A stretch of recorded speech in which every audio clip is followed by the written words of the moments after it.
Good evening.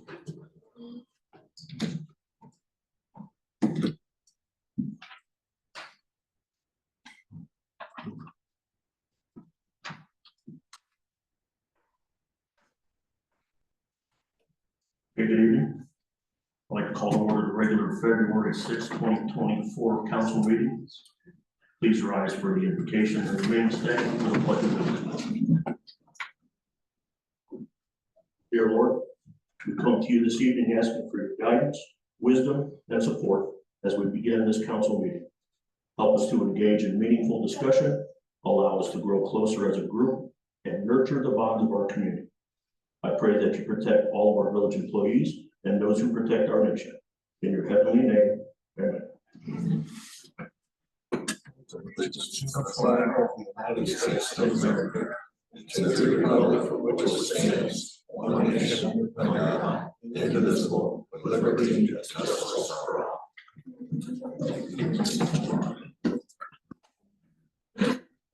Next, the verbal roll call of council members present for the record. Present. Councilmember Jordan. Present.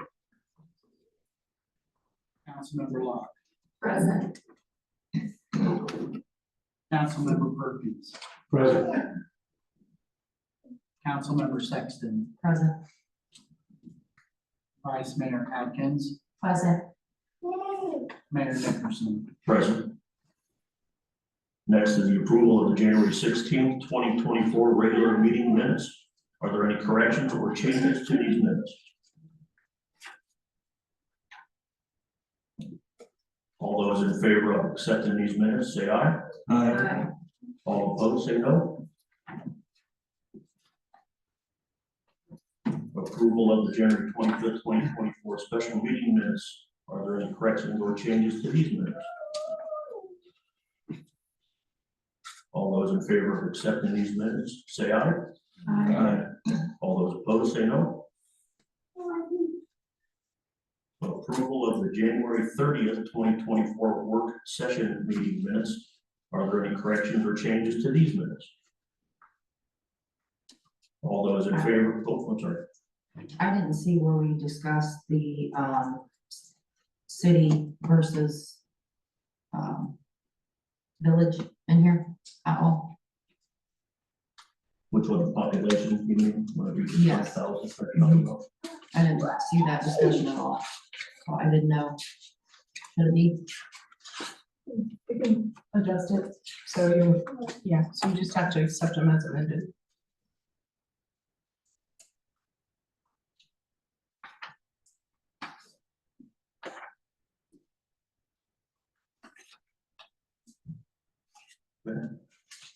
All those in favor of accepting these minutes, say aye. Aye. All those opposed, say no. Now we have a presentation by Christopher Mackey, Community Impact and Engagement Manager of Big Brothers Big Sisters Miami Valley. Evening, Council. Thank you very much for having me. As I just mentioned, my name is Chris Mackey. I work for Big Brothers Big Sisters Miami Valley. We are a nonprofit mentoring organization that serves around 400 youth in Greene, Miami, Montgomery, and Preble counties.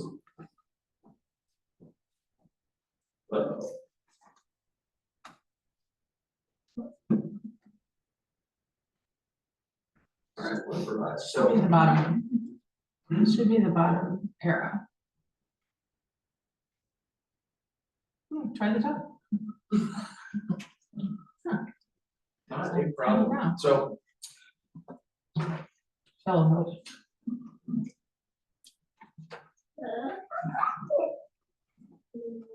I can get it. So I'm here before you because of two brothers that I became a mentor for back in 2016. Their names are Kevin and Steve. And wanted to quickly talk especially about Steve. Steven's been through a lot in his young life. He is now a freshman in high school, and he has had his family evicted from their home. A lot going on in the house, a lot going on at school, and Steven, by the way, is not his real name. Internalized a lot of things. And so not too confident, kind of a quieter kid, lacks self-confidence. And one of the things though, as I've worked with him throughout the years, that teachers and counselors have said to me, is the difference in Steven's body language, his talkativeness. He talks about stuff he likes. He loves playing baseball. He loves anime. We talk about stuff like that going on in his life. We talk about good stuff, not so good stuff. And I hope that as Steven approaches and goes into adulthood, that this mentorship will have been beneficial for him. But I know that this has been a rewarding opportunity for me. And it's this opportunity I wanted to share with you all this evening. So Big Brothers Big Sisters creates and supports one-to-one mentoring relationships that ignite the power and the promise of youth. And at Big Brothers Big Sisters, our vision, and I really like our vision, is that all youth achieve their full potential. We want kids to be successful. We go out doing that through two primary programs. What I'm going to talk about tonight is our community-based program. As that title suggests, the community-based program takes place in a community setting. So mentors and mentees, we call them bigs and littles, do fun, safe, inexpensive activities. So going to the park, playing basketball, going to the library, playing a board game, getting some ice cream, while focusing on academic, social, behavioral goals. Goals that can be as simple as introducing a little to a new hobby, and as profound as helping that little navigate middle school, graduate high school, focus on career or life goals.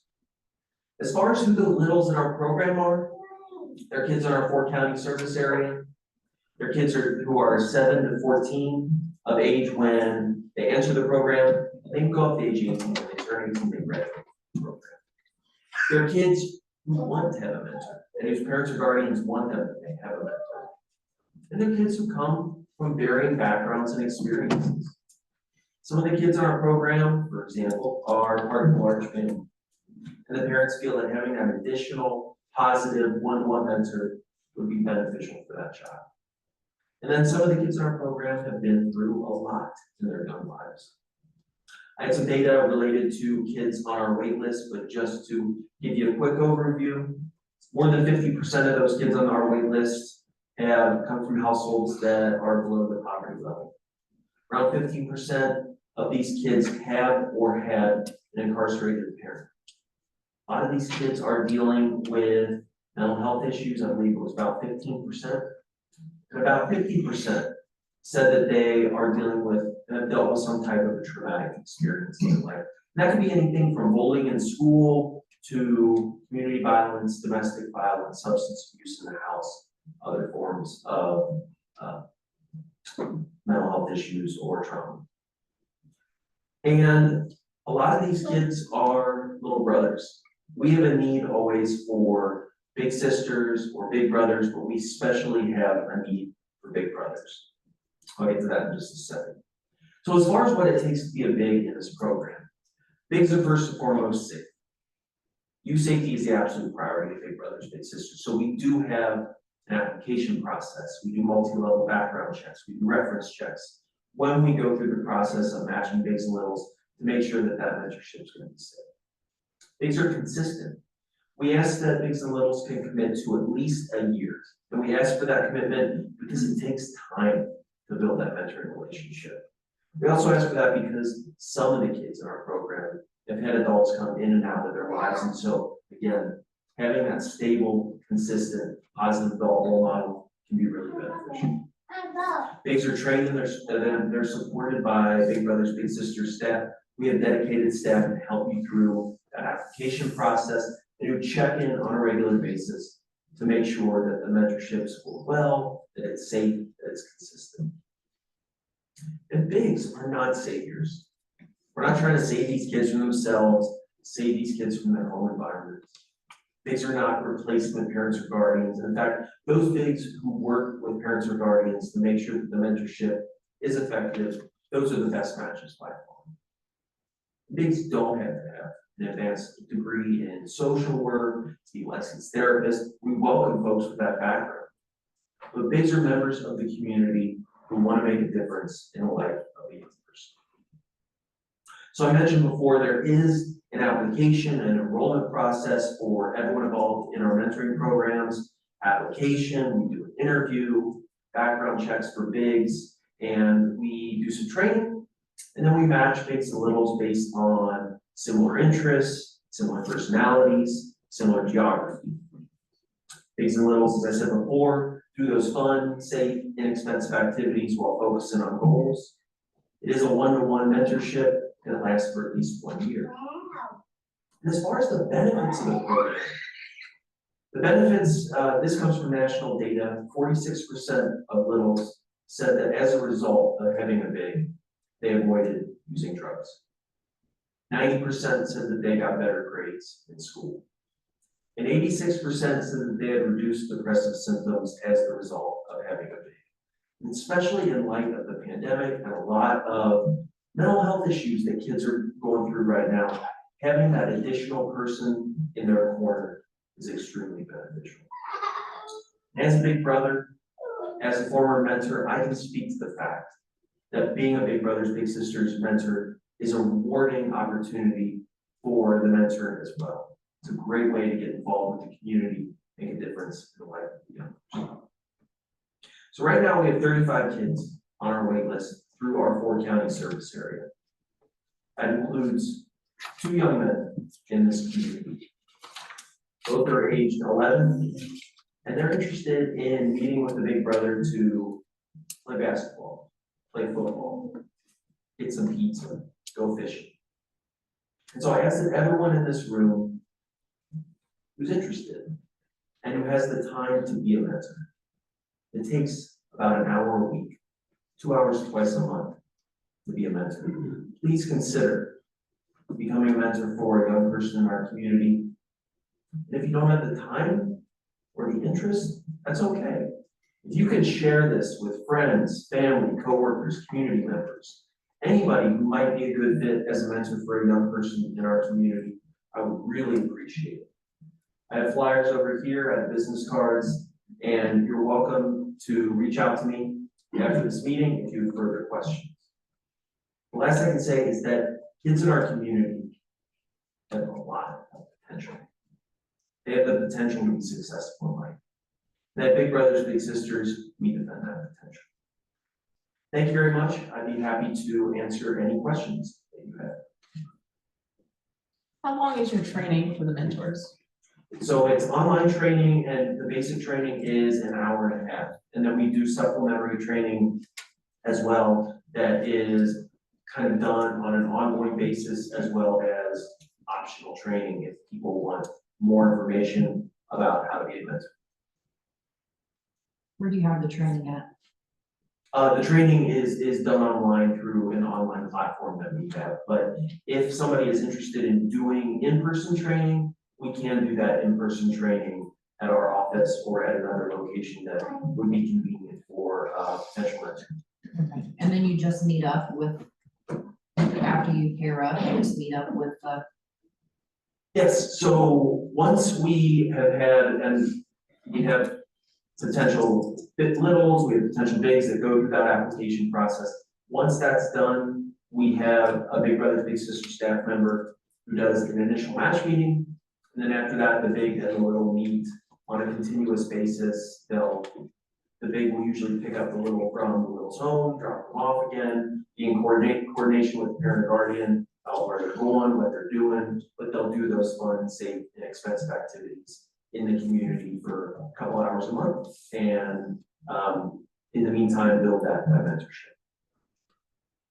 You mentioned there was 2 young boys. Yes, Was there young girls here as well that need big sisters? not in New Lebanon, but there's always a need for big sisters and big brothers. We get kids referred into our organization on an ongoing basis. And so there are a number of little sisters who are close by, so that if there are people out there who are interested, if there are big sisters out there interested in mentoring a little sister, there's a need for it. But You said there was 35 in the 4-county area? right now, yes, 35 kids on our wait list who are waiting for a mentor. And is the majority of them in like Dayton, Montgomery County, or? So the majority are in Montgomery County. We also have some kids who've been waiting for a while up in Miami, some relatively new kids in Greene County as well. But as far as kind of a local community outreach, there are 2 kids in this community of New Lebanon who are waiting for it. Lots of other kids waiting. How's the interaction with the parents of these 2? I'm sorry, can you repeat How's the that? interaction with the parents or parents with these 2? Is there an advanced meeting to introduce, talk, understand? Sure, so, and are you asking about a potential mentor meeting with the parent? Yes. So what we do is, when we have completed applications on the part of a potential mentor, we'll set up sort of a last minute orientation, so to speak, to make sure that we provide basic information about the potential little to the potential big and vice versa, to make sure that everyone thinks it's a good fit. If they don't think it's a good fit, not a problem. If they do, we then move forward, and during that initial match meeting is when the big, the parent, guardian, and the little get to meet each other.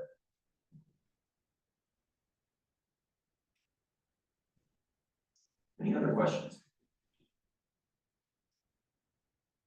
Great, well, thank you very much for your time, really appreciate it, and if anyone does have any follow-up questions, like I said, definitely reach out to me. Thank you, appreciate it. Thank you. Thank you. Next will be law director comments. I don't believe I have any for this afternoon. Next will be the appointment to the municipal boards. A request and consideration to fill 1 vacancy on Parks and Recreation Board with the term ending 12/31/2025. 2 letters of interest have been provided, one from Natasha Farley and one from Brittany Talley. We have a nomination. Oh, also, any questions? This is, could we have a discussion on, as soon as we get information, could there be a discussion on the people that are, being asked to be appointed? I think we're both here, actually. I know Ms. Farley, I don't know Brittany, I'm sorry. I think it's Russell. It's here as well, she's on the community. Would either one of you like to step forward and just kind of introduce yourself and say hi?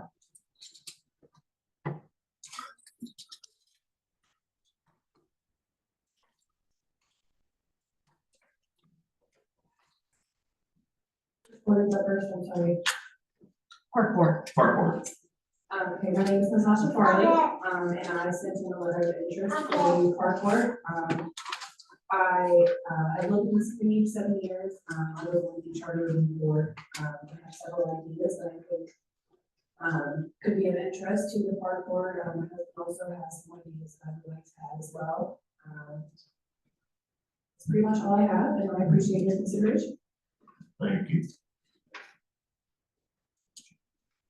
Ms. Talley, would you like to say anything? Come on, say hi, wave. You don't have to. You don't have to, if you don't want to. It's up to you if you don't have to. Well, hi. Pleasure.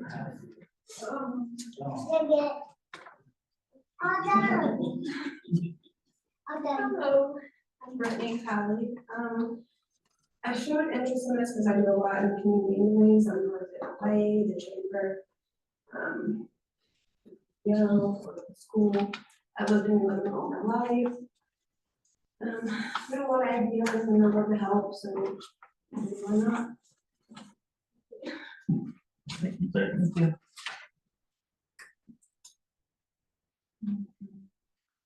Questions? Does anybody have questions? Or just want to discuss?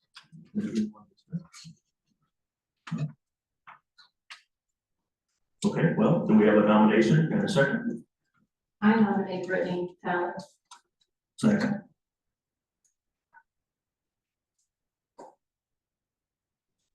Second. Roll call for which name to appoint? Councilmember Joy. Do we need to do a second? Oh, sorry. How about Natasha Farley? Anybody want to nominate Natasha Farley? I would. Second? Second.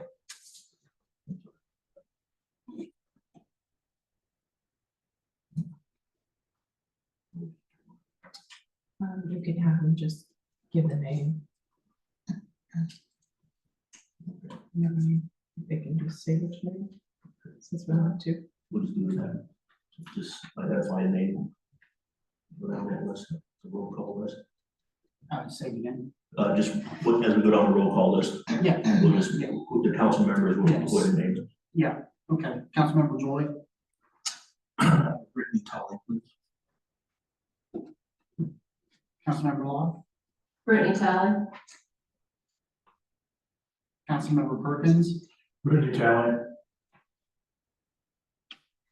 Councilmember Sexton, Natasha Farley. Vice Mayor Atkins, Natasha Farley.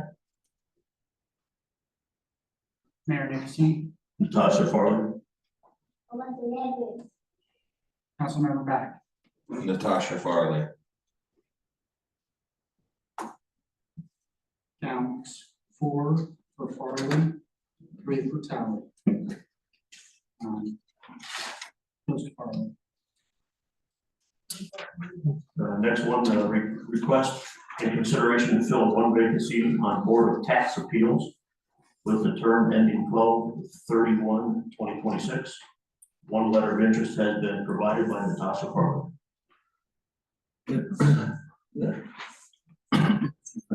But personally, Mr. Mayor, I question nominating Natasha Farley for me specifically. And some of the other comments that she's made about other members of the community, I would question whether or not she could be unbiased if there was a tax appeal that I submitted. Mr. Mayor, you gonna open this floor for discussion? Sure. If that's the case, then George Marcus has to step down as well. Amen. I'll second that.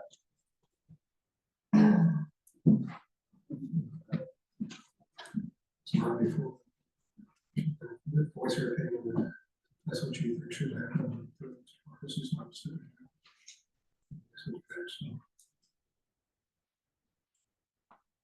Any other questions? Well, do I have a motion to appoint Natasha Farley? Second.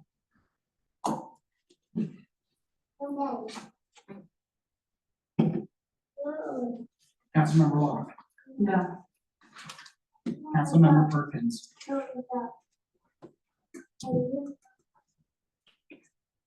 No bypass.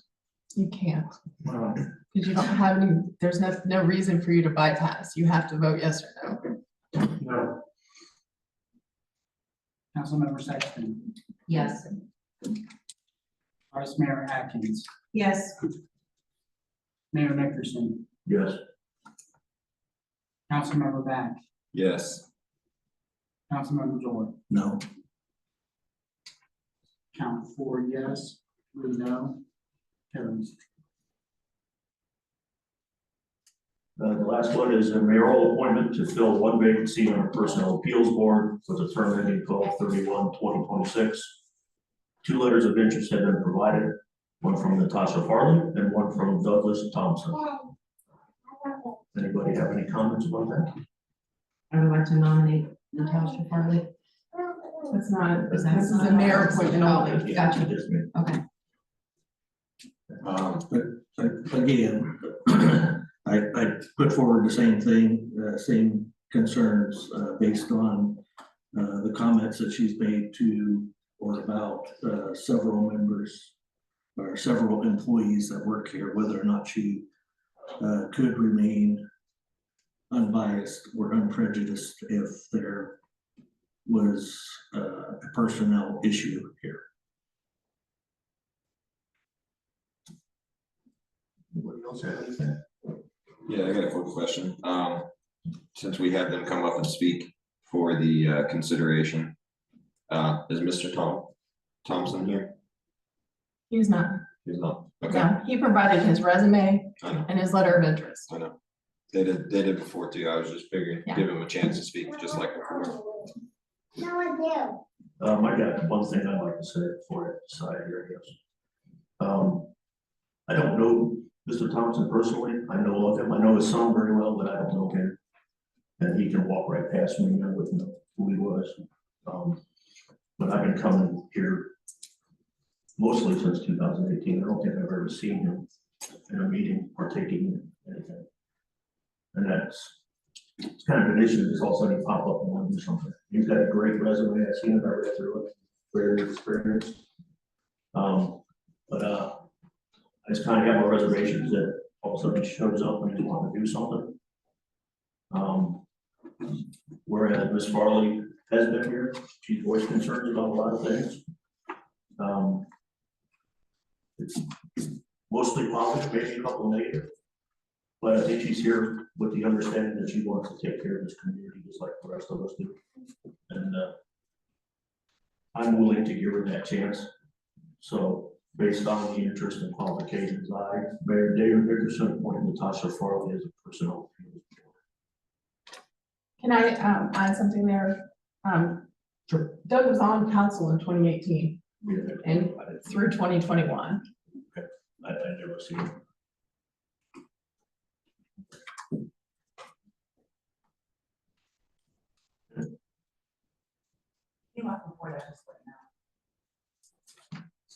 Next on the agenda is old business.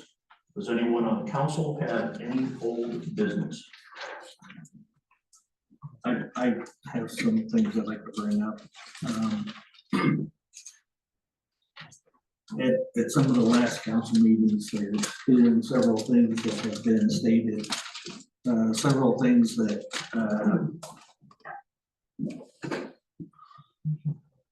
should be addressed and brought up in a council meeting. During the work session, we did address the annexation of the property that's been in question. I think for most of the council, I think that most of them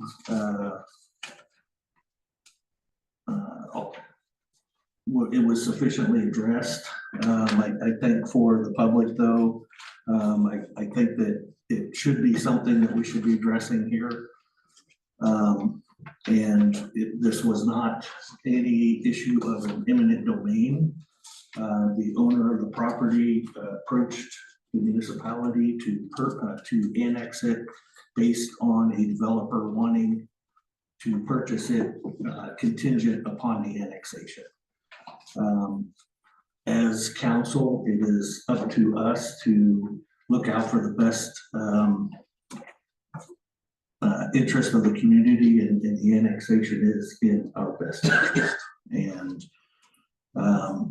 you know, as it stands, excuse me, as it stands, the concerns that was addressed to the township, it looks like based on the type of annexation that we have to do, those folks that purchase property, assuming that it does get approved and annexed, will pay property tax twice. So those people that, you know, complained about that and addressed their concerns, anybody that moves in there will now have to pay property tax twice. So To piggyback on that, if I may, the question I think Mr. Back had asked was the wastewater plant and the water plant. And our wastewater plant is designed for 850,000 gallons per day. We run about 450,000 gallons. So we have plenty of room for 82 houses on the wastewater. And the water plant, according to EPA, we have 1 million gallons per day, and we're running about 490,000. If I may, can I get a copy of that stuff? Yeah, Please. I don't have it with me, but yes. Okay. And then, while we're on that note, annexation. I think you made a very valid point at the last meeting, it was one of the last things you brought up, Mr. Joy, was about, watching our grid and things like that. And, I hope that's something that we move forward with. But my concern with the similarities of what you addressed would be, we have issues here, and infrastructure that we need to make sure that we have taken care of first. I did bring up the thing of eminent domain because the question was along the lines of if it was a second annexation type, it would be us going to, I believe, the county to forcibly force Jackson Township into taking it from them, which is why it would be put into the stipulations that they would pay Jackson and New Lebanon. So, I mean, that's something we're all, I believe, gonna have to vote on, right? Correct? So, I mean, they don't have to. I mean, we all have decisions, we're all one vote, and it's not went through or not went through yet. And whether it does or doesn't, I think the person will still be able to sell their house. It just seemed like a borderline of eminent domain, just a changing of words. So that's just my little bit on the annexation. If I may, this has absolutely nothing to do with eminent domain. It's not even in the same book. Eminent domain is something entirely different, where a state or a municipality or some governmental agency acquires title to a property to use that property for public use. That is not at all what's involved here. This is annexation, where a person who owns property comes to the village and asks that that property be annexed. The village does not acquire any title to that property. If it's annexed, if she sells it to somebody, that's the person who's going to own it. That's the person who's going to develop it. That's the person who's going to build the roads. That's the person who's going to put in the water, the sewer, everything else in that development. Eminent domain has absolutely nothing to do, and it's not the same thing with a different word. You're being very misleading if you're trying to sell that. I'm not being trying to be misleading. I just think that the fact that if we have to go to the county to force the annexation, that I don't feel like that's. We have to go to the county even if Jackson Township's in agreement with the annexation. Right. It doesn't matter what, But the any fact type is of that- annexation has to go to the county. But they're not. But the fact that they are not and don't want to, is what I'm saying. There's somebody there. So can I? Sure. So.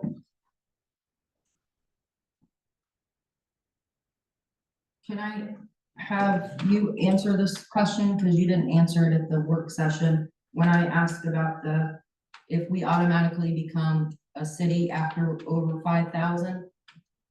Or do we remain, I'm asking him. My understanding and belief is no, we do not automatically become city.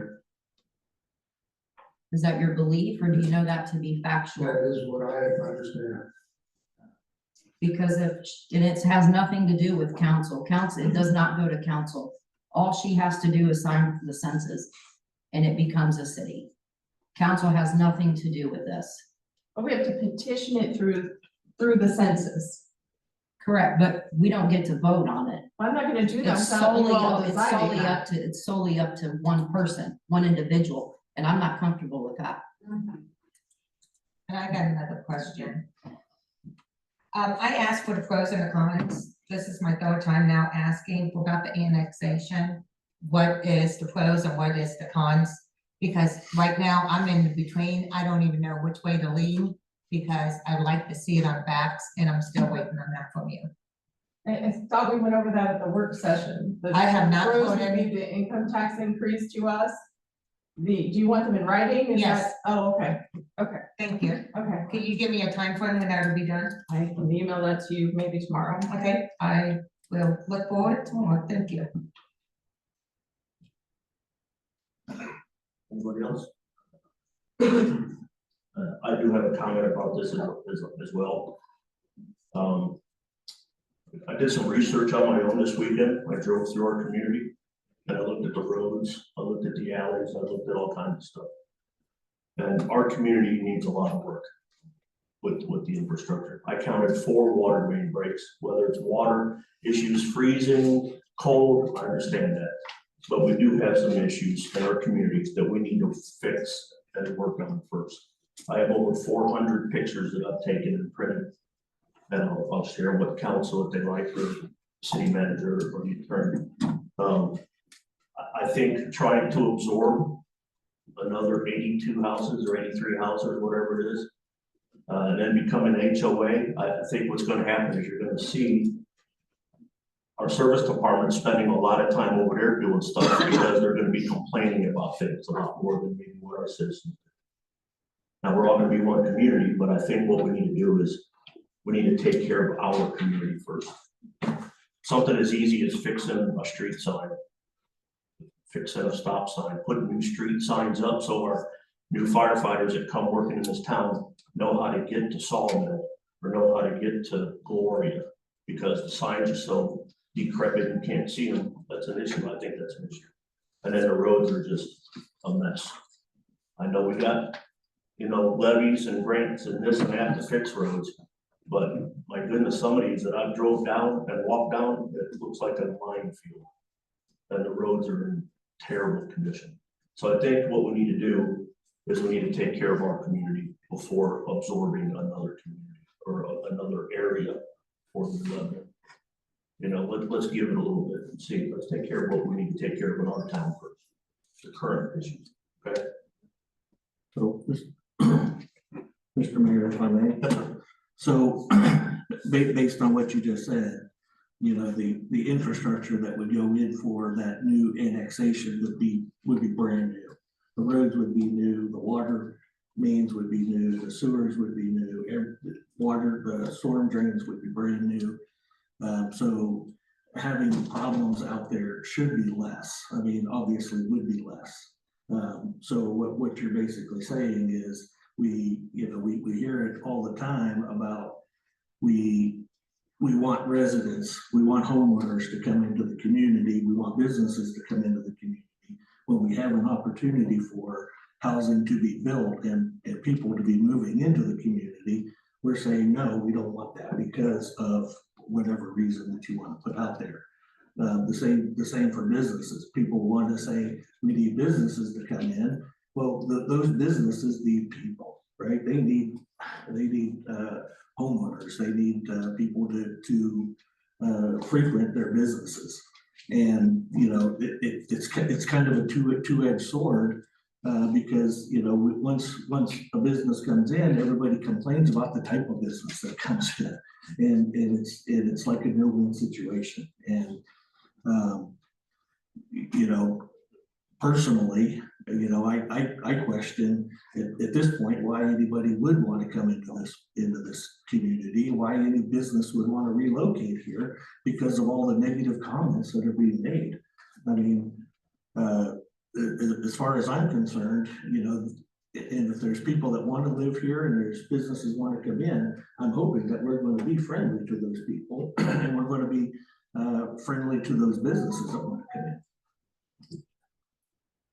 I mean, this is a great community. It's a great place to live. It's and I don't understand why you guys are so against this annexation at this point when we're talking about adding funding to come into the community and potentially more businesses. I appreciate your I appreciate you talking there. I sincerely do. But my thought is, we don't know what the housing market's gonna be in a year, 6 months, 2 years. That place might sit empty with 2 houses on it for 5 years. We don't know when we can be committed and taking care of what needs to be taken care of. But the fact is, I've talked to citizens in this town. I've walked this town and talked to people, and every single person I've talked to is not really interested in doing it. They want to remain as it is. And that's just the honesty about it. I've spent a lot of my personal time doing that. But I want to decide and make sure along with everybody else, what's best for our community. I agree businesses, I agree new homes, but there's a lot of homes for sale in this town also, currently. I counted over 20 houses for sale on Sunday when I walked this community. Well, because I was out, over 20 houses for sale. And some of them have been for sale for a long time, longer than 45 days, because I've been keeping track. So, I mean, it's, you know, it's here or there. I mean, we can take it or leave it, but I just think, in my opinion, which I'm allowed to say, that I just think that we can spend more time bettering what we have now before we absorb it somewhere else. Well, I mean, the fact is though, that if it's developed, it's going to be brand new. So there is no, the discussion of we need to fix what we have first. We don't have to fix what we have first because it would be brand new and we wouldn't have to pay for putting it. I'm talking about currently. Well, sure, we do. I mean, And there's people that are, I mean, just for an example, I'm not on it very much. I jumped on it the other night and noticed there was 68 people that complained about roads that were destroyed. well, the fact is, And that's stuff that has to be fixed. It has to be. of course it does. You know, The fact is that we have been neglecting it for 50 years. Exactly. So we're not going to fix it without having any income coming in. I mean, that's the bottom Which, line. can you guarantee we're gonna have sufficient income with this new housing development in It 2 wouldn't years? matter. It wouldn't matter if we did. No, because it would already be there. We wouldn't have to pay for the infrastructure to be put in. That would be the developer has to. It'll sit dormant though, is what I'm recommending, until it's completely full. Yes, sir. Tax wise, because like you said, if he only builds 2 houses, then the owner that owns the rest of that property doesn't pay taxes? Property, yeah, he paid property taxes, No, yes, but we would get part of that, right? correct. So we're gonna get part of the money for taxes, but I don't see nothing wrong with it, if it's gonna be, and how many houses do you say is gonna build? 82. 82? Well, it's up to him to build, up to him to sell them, like I said, the property tax is there, plus we got new people, but gonna send their kids to Dixie School. Fair enough. Yeah, this is just my observation. Okay. That's all, just my comment on it. That's all. That's my opinion. Okay. May I speak, right? Mr. Mayor, may I say something? Sure, go ahead. So am I understanding correctly, because I know Mr. Backman brought up about a different property, so at this point, you're saying the community wants no more homes in this area at all, is what you're The saying? people that I have talked to, now, I didn't reach out to 3,800, 4,200 citizens in this town, but the people I've talked to are not showing an interest in wanting it. And I did knock on everybody's door in the whole town, but I think it should be something that should be discussed with the community. You have a community town hall about it or something. And let's think, let them speak what they want to say. What's your thoughts about it? Do you want neighbors? If, you know, I live right on the fringe of where that development's gonna go at. Right, And every single neighbor on my street does not want it. You know, and I'm not quite sure 100% if I want it or not. However, I'm looking at what can be done with what we have now. yes. But just so I'm understanding, I think, Gail, you might answer, we don't pay anything out. If he only builds 2 homes, we still get the taxes, correct? That's income that we can use in our own community, is that correct? Am I understanding that correct? Yeah, Okay, he's gonna build the homes, they're built to suit, so as he sells lots, then he'll build, similar to what he did on Clinchfield and Terra. okay, and then those people then would take over that, he would be paying us, Correct. they would be. The homeowner. And usually they don't take on anything unless, I mean, we of course, don't know, but, he felt confident that he could do this. The builder? Yes, Yes. that's all I have, Mayor. Thank you. Can I say something? Can I? Wait, we got 2 over here. Go ahead. So going into this, we don't even know if there's 82 lots. We don't know if they're all gonna sell. And I think some people are speaking as if we get this development, we're just gonna automatically wave a magic wand and have a new town and new roads. That is untrue. We will end up having to take care of everything after construction is over. Right, correct? Yes, but Right. back to his point, all of that's brand new. Well, you're saying roads, only the section that goes in, they're not doing all the roads. Correct, they'll Right. do, yes. So it they'll was do stated that plan. we're gonna have new roads. That's untrue. He was saying new roads in that area, correct? In the houses. That's what Yeah, he was just in an area, but I mean, and then the income coming in, the tax money coming in is a very small amount. And then also, we've heard from the people from Jackson Township. They came here to a meeting. We've heard from some of the council members at the meeting that I attended with you, Glenna, and you, Mr. Mayor. We've heard from them that they don't want it. Our People, issue people isn't, move. There are people that do move here to stay away from the busyness, stay away from the Beaver Creeks, the Dayton malls. If you want that, go move there. But there are people that move out this way because they like the country. They like to be away from all of the busyness. It's just outside of town. I've heard from a lot of people that think that way. That's just my opinion. our interest isn't Jackson Township. Our interest as a council is New Lebanon. And I live here and that's my interest, so. May I say something? Okay, say that there was only 2 houses that gets built for 6 months, okay? We're gonna get the tax as on that housing, them 2 houses, but the other one's still gonna be taxed as farmland until they No, develop once, it. once it's developed, it will become all residential. So even though there's not a house on it, it'll still be residential, Correct. but it'll be just vacant land. Correct. So it still won't be taxed that much until the house is actually on it. Correct. Once you pick Okay. up the house, then it becomes That's- more about. That's what I wanted Mhm. to just put out there. So, thank you.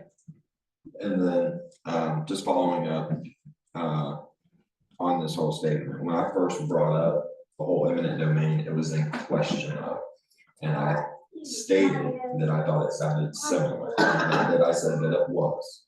So I want that. The next thing about being new infrastructure, I get that, and that we're gonna bring in new revenue. So what you're I don't know if Ms. Locke was suggesting we use that revenue to help with the roads and the other things in town. Is that what you were getting at with the revenue from the Well, new definitely house? will help, yes, any kind of income tax. Because as we have now, the 1%, you see what has happened, and unfortunately what has happened, this started a long time ago. And now we're getting things in place where we're starting to work on each one. This should have been done years ago, way Absolutely. before this manager and probably before the other manager. This should have been started a long time ago. I talked to a gentleman who used to work for the fire department here and all the other, in other areas here, and he had said it should have been a long time ago. He left here and went to a different area. But it's gonna take time. It's not a quick fix. But there's things that we can do to help. Absolutely. So I just wanted to address that. My concern is, and I'm not sold on it nor not sold on it. I might bring up the negative parts of it because that's gonna be the parts that are gonna really affect our community. Any type of positive is gonna be a great thing, no matter how you look at it, whether it's 1 house, 2 house, or 80 some houses. My big thing is this: Tarragon had lots of issues, and I guarantee you, the person selling those homes was sure they were gonna sell, and we sat on them. That is my concern. Yes, there might be new roads, but eventually those roads are gonna deteriorate, and later on, I'm gonna bring up some subjects that I would like to present of new roads that went poorly within a year and still haven't been managed. So if we're gonna add on to that, that's gonna be more that our village tax on with our infrastructure, our roads that haven't been fixed, and it's gonna make I don't wanna say small problem, But the problem that we have, we're adding more to that. Maybe not right now, but later on. And I've never been a big fan of robbing Peter to pay Paul. You know what I mean? If that's understandable. I know that things go to be spread out. I'm just trying to be properly informed on the negative stuff. Positive stuff, that's great. I hope there is a lot of positive stuff, but that's not what's gonna drastically affect us. I wanna know the negatives for a reason. You know what I mean? Does everybody understand that? I just wanted to clarify. Yeah. That's what I'm saying. Well, the negatives are, we're adding more to a plate where maybe right now the expense won't be on us because the developer is gonna develop it and pave the roads and everything's gonna be good, but later on, that stuff's gonna deteriorate and it's gonna add more onto the plate while we're trying to go and repair infrastructure. There's also gonna be an HOA. I mean, he already said there's gonna be an HOA, and that HOA is gonna take care of all the snow removal and all the other. I get the snow removals, but the roads, that would fall back on us, would it? The roads and Yes. other infrastructure such as water, sewage, that comes back on us. And we have, as Mr. Mayor said, we have had 4 water main breaks in how long? Last 2-3 weeks. That's a lot. And you said the last meeting, and this was something that stuck with me about, you know, grids and making sure the community is safe. I don't want to add more onto that to where if we go to put something like what you were stating in place, to add more to that. When we've got enough on our plate right now. I'm not saying let's not grow. I'm saying right now, let's focus. This is my opinion and mine alone, is let's focus on what we've got right now and not add more to a plate that's gonna add to the problem later on. Well, Ms. Madden just said that our infrastructure is more than adequate to handle that, so. And I asked for that last meeting. Mitigating that risk is already done. And I asked for that last meeting and I hadn't received that and a few other things, but. And I get that you're saying the water and that stuff is good, and I'll wait to see the paperwork on that as I requested. But the roads and stuff, all that stuff is going to deteriorate. There's gonna be a lot of cost but down the road, it might be a year, 2, 3, 4 years that the village is going to have to take onto the plate. And we're gonna have to fit the bill for it. Yes, I get it that the HOA will take care of things, but the roads, the sewers and everything else Take care of that area. is gonna be on us. And there's areas around town that have been newly built over there in Tarragon where there's curbs that are broken and those haven't been fixed. There was issues over there that were kind of drawn out up until this past election from when I went out and I personally spoke with people. Such as electrical boxes that were sticking out and didn't get fixed until closer to the election. I just think that I think it's a good thing for the community to grow, but we're tacking too much on for later on to cause more problems. Let's fix what we have before we add more to it. Can I say something? Go for it. You go for it. I just wanted to ask Timmy a question. Okay, you've referenced the acreage over on Church Street that's already within the village.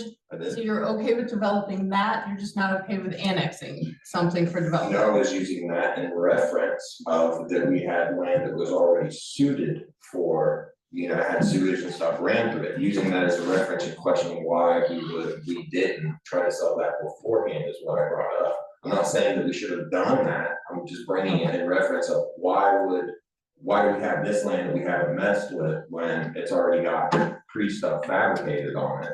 And then they're wanting to go and do this rather than there, and you at that point then say that, well, it was 100+ acres and they didn't want to buy that much. So it's a question, not saying that we should, let's go do this. No, But I it's was just just a curious. question. Yeah, We don't own that 100 acres. we don't own the part in Jackson Township either. That's why we have to annex it, One right? more question. Am I right, Ms. Madden? We're not ever gonna own it. So Even if we annex it, we will never own it. Someone else will always own it. It will just be part of the village. but we'll still have upkeep costs, correct? We would, yes, it would be part of our village, yes, Yeah, but we that's- personally would that's- not own it. Okay, I don't know who, I'm gonna address this at women.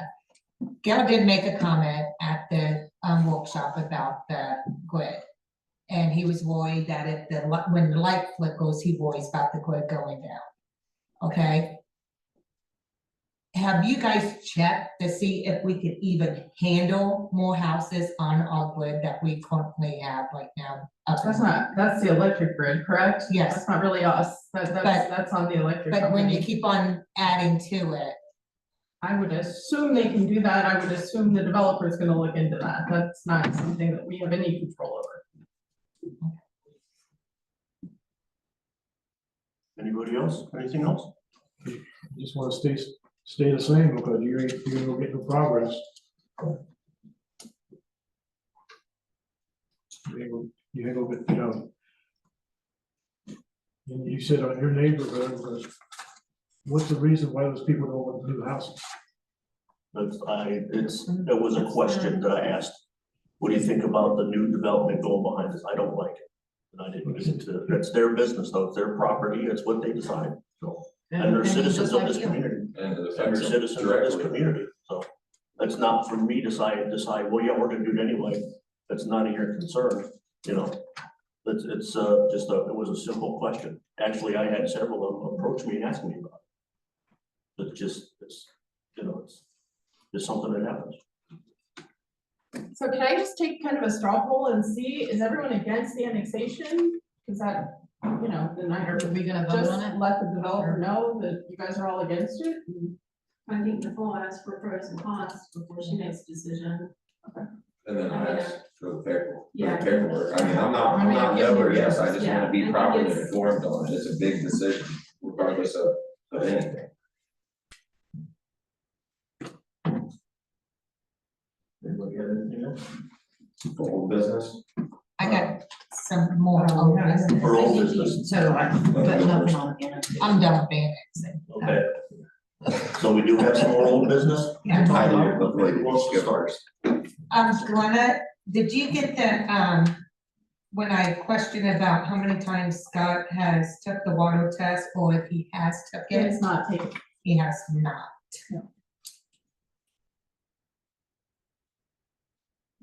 Okay, and then, do you know who all has the CDL to be able to drive the dump trucks and the stuff that is required, the CDL?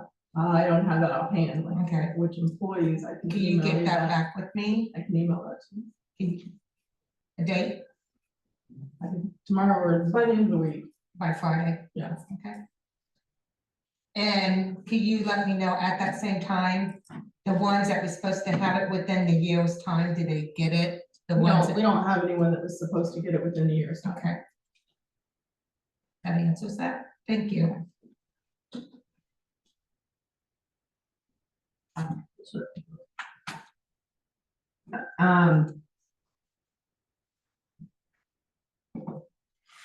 Going to this Columbus meeting, is that considered a quorum if we all go together?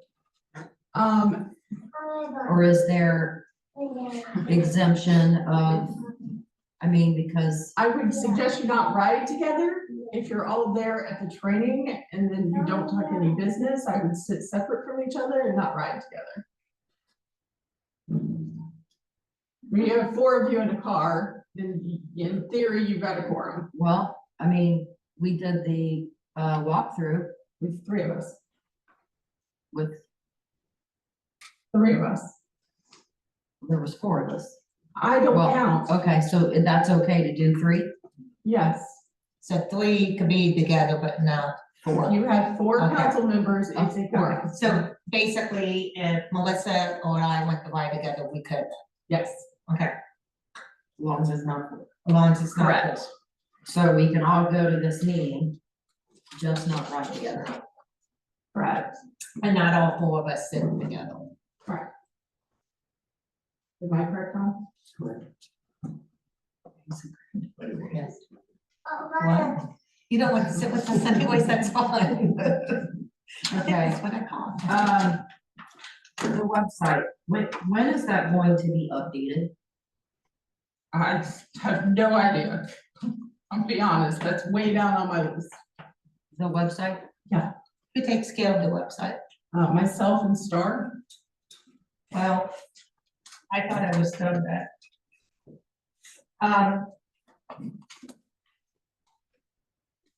Mine and Tammy's picture has not ever been updated. I'm going on my third year here, so that's kind of needs to be done like immediately. I can take your picture right after the Okay. meeting. And then,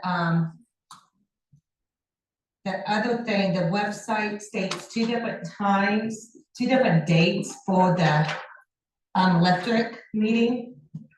The letter states the 16th, the website states the 15th. So we need to know which one is right and which one's not, and it needs to be fixed.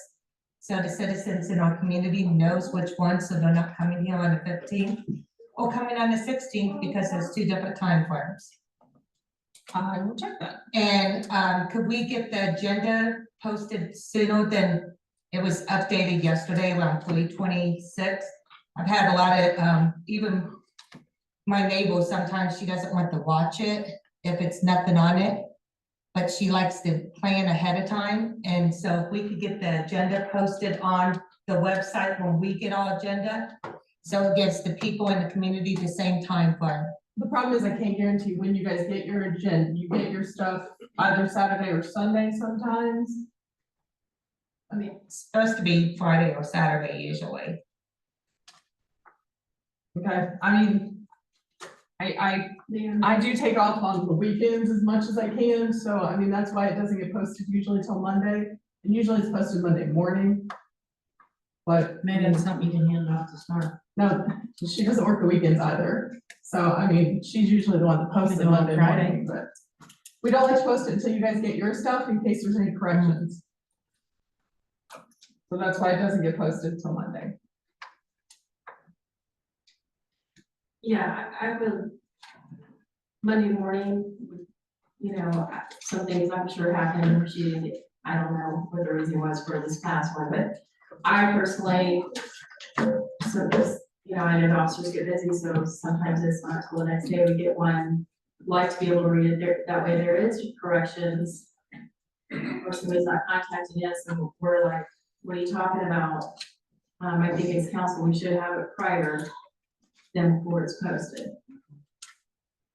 That's just my thoughts on it, and I agree, I understand weekend. I don't feel that we should ask her to come in on weekend and post it. It should, you know, it could be done Monday. But we're still not giving our citizens enough time to be able to see it. Well, it's, if it's on there Monday, they got Monday and Tuesday. Okay, but if they got plans, we have to be, the people that's in our community, we have to be. So do you want it out there before we even look at it and make corrections or anything? Is that what you're saying? Well, If there's then something wrong? we could, well, then, if she needs to get it there sooner, then Because if she I thought wants that to. was the reason you were on one of the votes, because you didn't have enough time yourself to look at your packet. Well, I didn't have enough time for myself, but you guys all got yours on Saturday and I got mine on a Monday. And that's why I'm saying with the officers, I So- think Monday morning is enough time in my thoughts. I don't know how the rest of the council feels, but It's agenda, it's not even all that information, it's just agenda. And if it's out there and I don't got my packet, then I could stop saying, hey, where's my packet? Can I finish my old business? Okay. So, in the work session, we requested the qualifications of the Oakwood mayor. Do you have that yet? I don't really have the qualifications of the Oakwood mayor. What I have is the fact that for 10 years, the Oakwood city manager has sat on that board. So he has all the information to provide to his mayor. He can sit with his mayor, he just can't participate. His mayor has to participate, so that gives you the most, I don't know, the person with the most information basically sitting on that board. And, you know, we as a municipality, we need representation, and the Oakwood mayor would be the municipality's representation on that board. So it's a board of, I forget, 1, 2, 3, 4, 5, 6 members. And the county already takes up 2 of those spots between the sheriff's department and then the county administration. So it would be nice to have municipalities represented.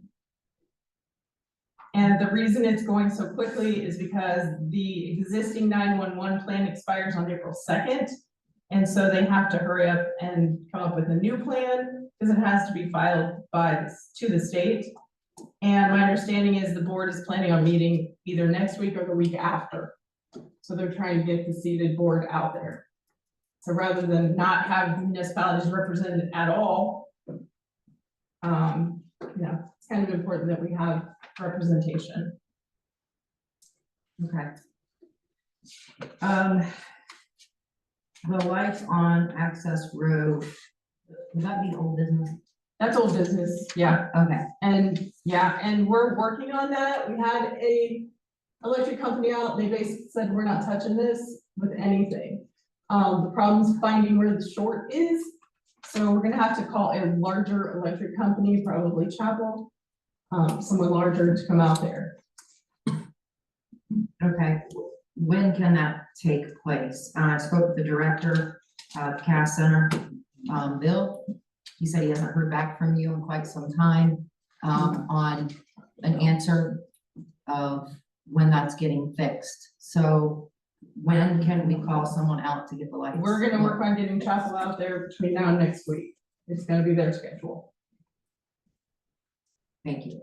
Mhm. And then, are we doing a walkthrough for the courthouse tonight? We are not, because I need to schedule it with you guys in sections, so we don't have a quorum.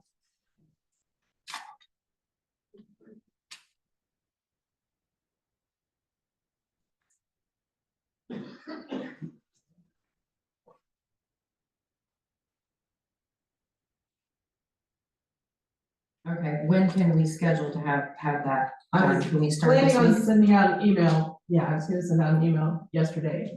I got behind. So, yeah. What I'll do is probably maybe a couple, either early afternoon, morning, or see what your time frames are looking like. Somebody wants a different time.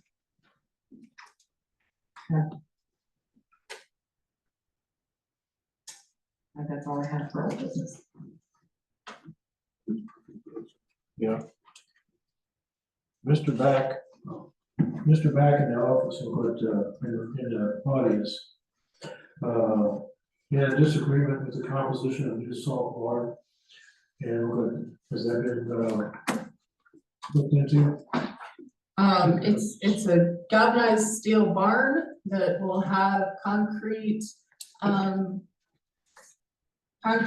bays put in basically, and the galvanized steel should last us at least 50 years.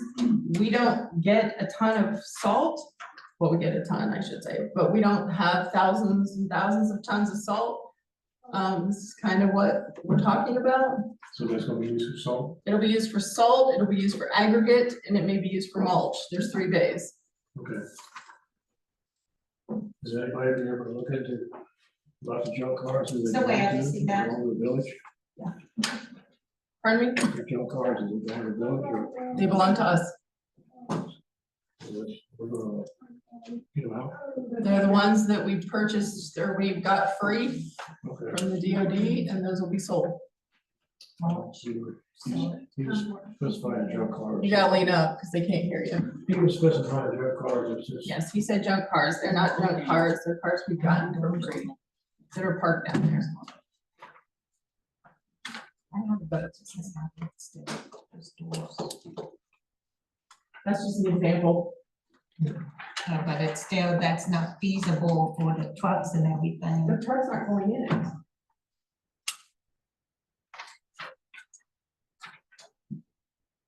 Then you're gonna use the Bobcat. Yes, that's what we do. So they could still hit the steel because it's not made with the Bobcat to try to get in and out still. They could hit the wall still. The main holes are going in the doors. That wasn't a good design.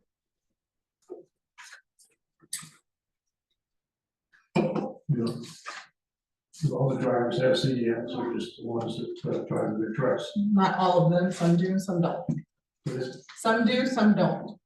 But yes, if they're driving the big trucks, they do. I would say, I know they have to, but they should drive them. Yep, that's it. Is that it? Anything else? No one else on? I think it's- Okay. Melissa brought up us going to the courthouse.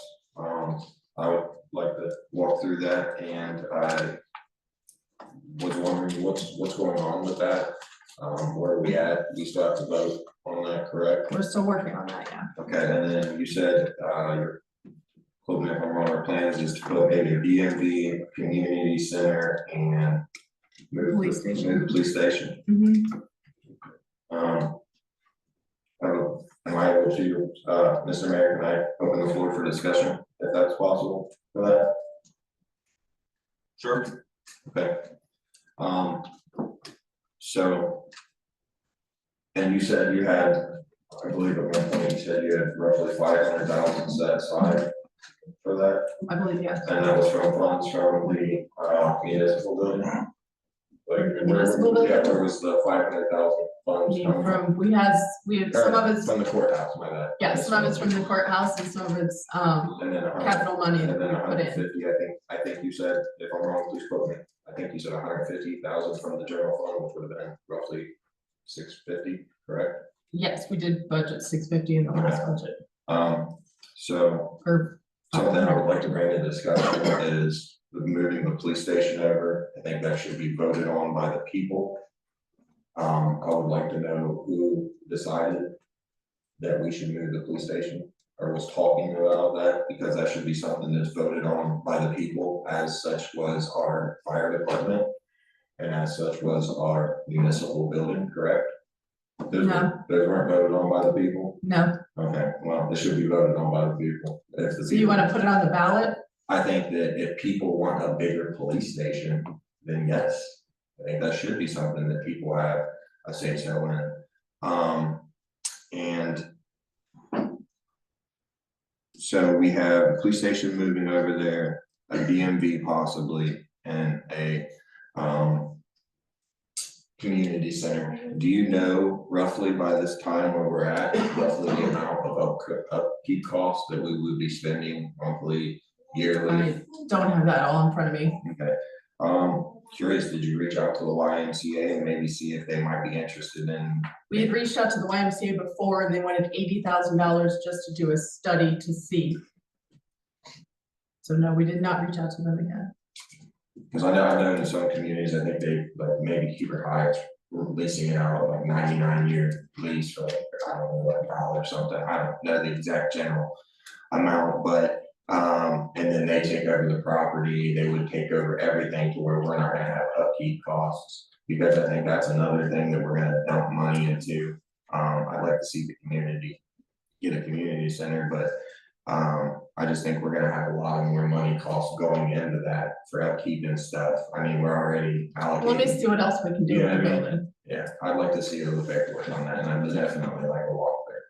So I think we should, do you know when that might possibly come back up for us for paperwork or anything like that? When that might be on the agenda again about the courthouse?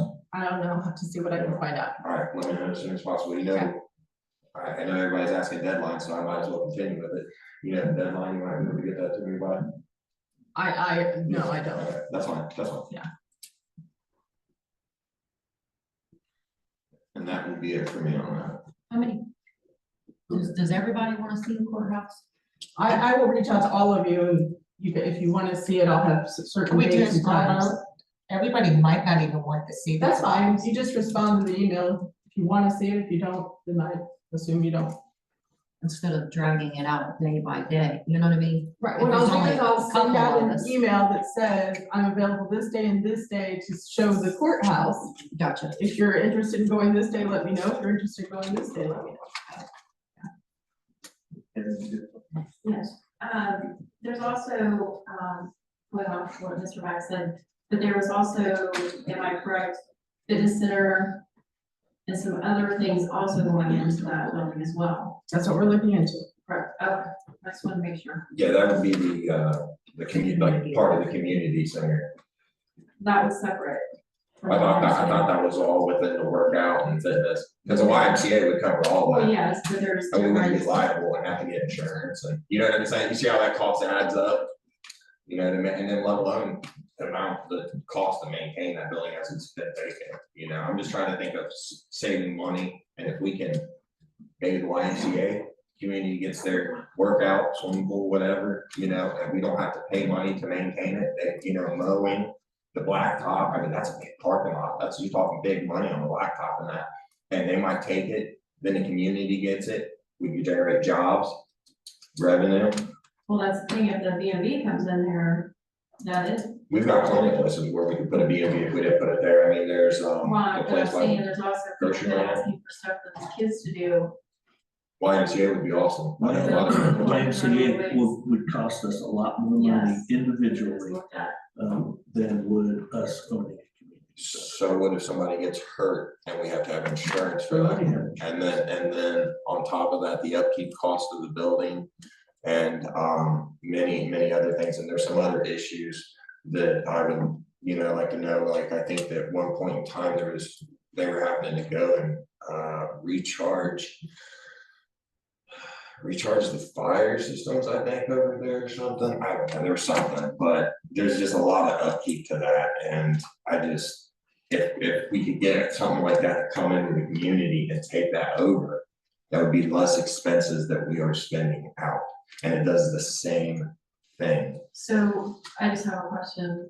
If you're saying you want the YMCA to come, you're willing to pay 80 or 100,000 just to do a trial, just to give them that money? So what I'm saying is that she said that you didn't reach, you, I didn't, because the last time we talked to them, they wanted $80,000 to do a feasibility study. and were you trying to sell it to them for like a That's big amount what of we money? were talking Yeah, about so if doing, you go to them and so. say, hey, we would like to lease this building out to you for 99 years at $1 a year. Yeah, I'm sure we don't make a lot of money up front, but we get out from under the maintenance and the building costs and all of that, and then they go in and they do their thing.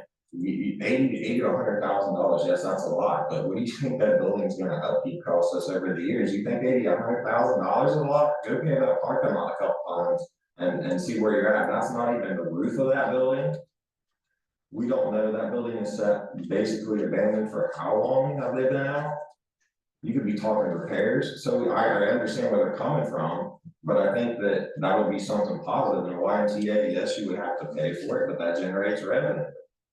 That generates revenue, that gives people something to go out to do with their kids, and would have the same thing. I'm not saying this is something we have to go with, I'm just bringing forth an idea. And it's like, yeah, there's gonna be pros and cons, here's your con, it's gonna cost us $80,000, what's the pro? The pro is, well, we're gonna save money on expenses for sure. Cause I guarantee you that place is expensive to pay the parking lot, you know, let's go, we gotta pay the community center because, you know, its roads are done, while the rest of our roads are done too, around town. The problem that you're not addressing is the YMCA Mhm. costs money. Yeah. Right? Yes. You have to pay for it to go in, Like a We- membership, right? is that what you're Like a saying? membership, and it's based on your income.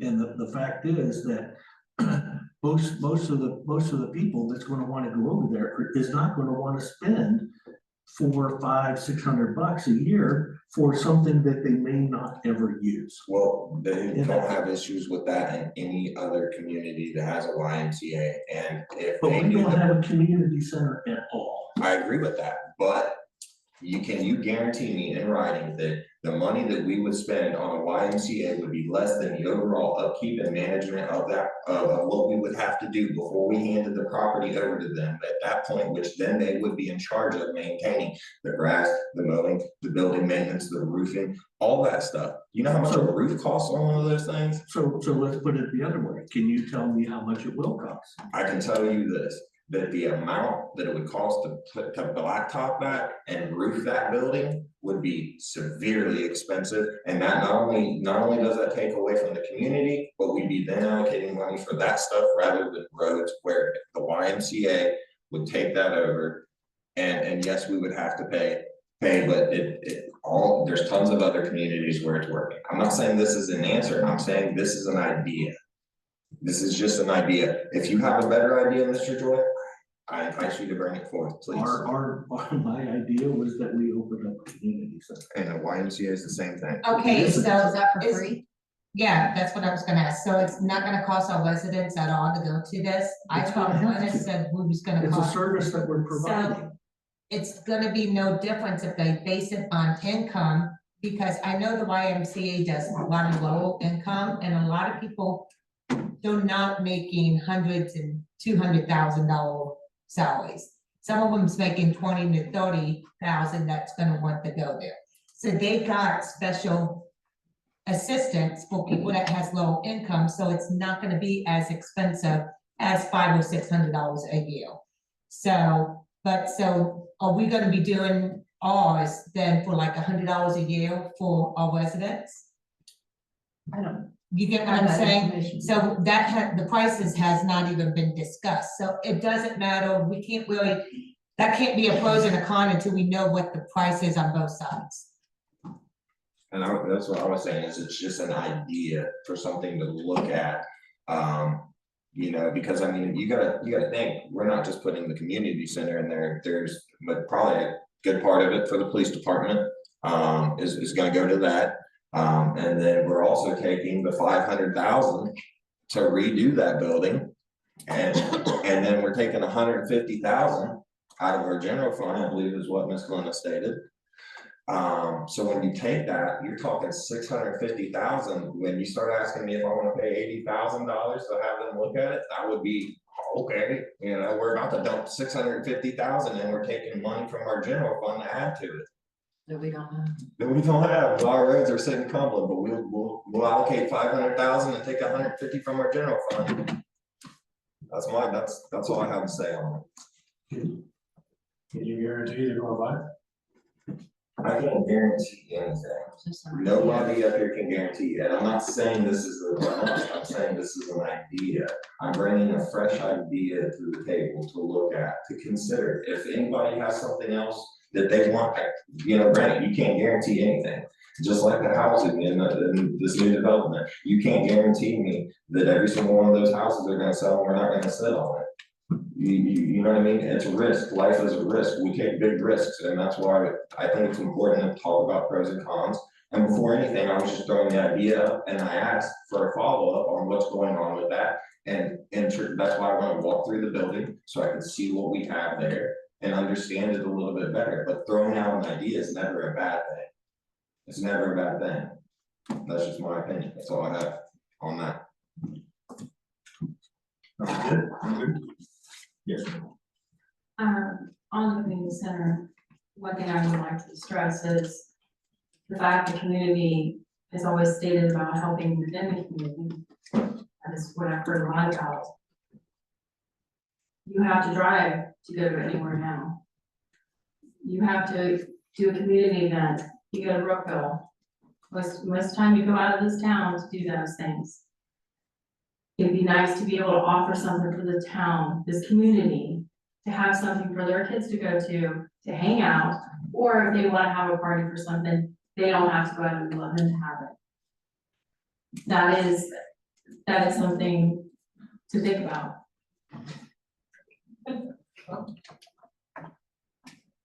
Change it a little bit. On the municipal New Lebanon Police Department press release, does that go on the website for village? Or you put that on the I don't think that one went out on the press release didn't go out there. It went out on the police's Facebook page, and then it goes out on the server or on. as long as it went out to somebody else besides us, right? Absolutely. Okay, thank you. Anything else? Okay. Oh, I'm sorry, go ahead. I got quite a bit. So, at the last meeting, there were statements made and allegations that the municipal manager's contract was not read by the council members, and I'm gonna tell you that that is categorically false. Every council member read the contract, and they approved the contract. So, you know, I was basically shamed last week, or last meeting, basically saying that, you know, why did we vote on something that we hadn't read? And I'm just here to say that that's categorically false. The contract was read, and I believe that it was unanimously voted on. So, you know, personally, I feel that the municipal manager is doing a good job. And, you know, frankly, I didn't want to have to go try and find a new manager. So, that's all I have to say about We're that. talk about executive session. What's that? I'm sorry? We're allowed to talk about stuff that was in executive. At this point, the contract's signed, it's public information This was stated at the meeting last week. I'm just during addressing the meeting last that it was not read, and that's not So true. was it right? Well, we didn't write that. The contract was evaluated and negotiated on in an executive session.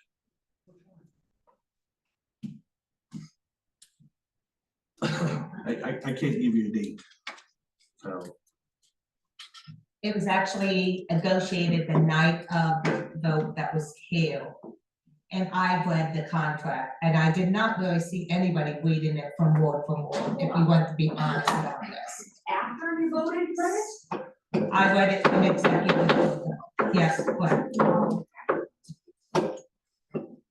so the vote was to enter into contract negotiations. That's what it was for.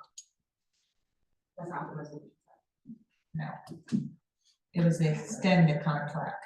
No, the resolution was to negotiate and sign a contract. That was the resolution. That's not, do you guys have that? I don't have that resolution in front of me, but that's what the resolution says. It is October, can I get on the website with that, please?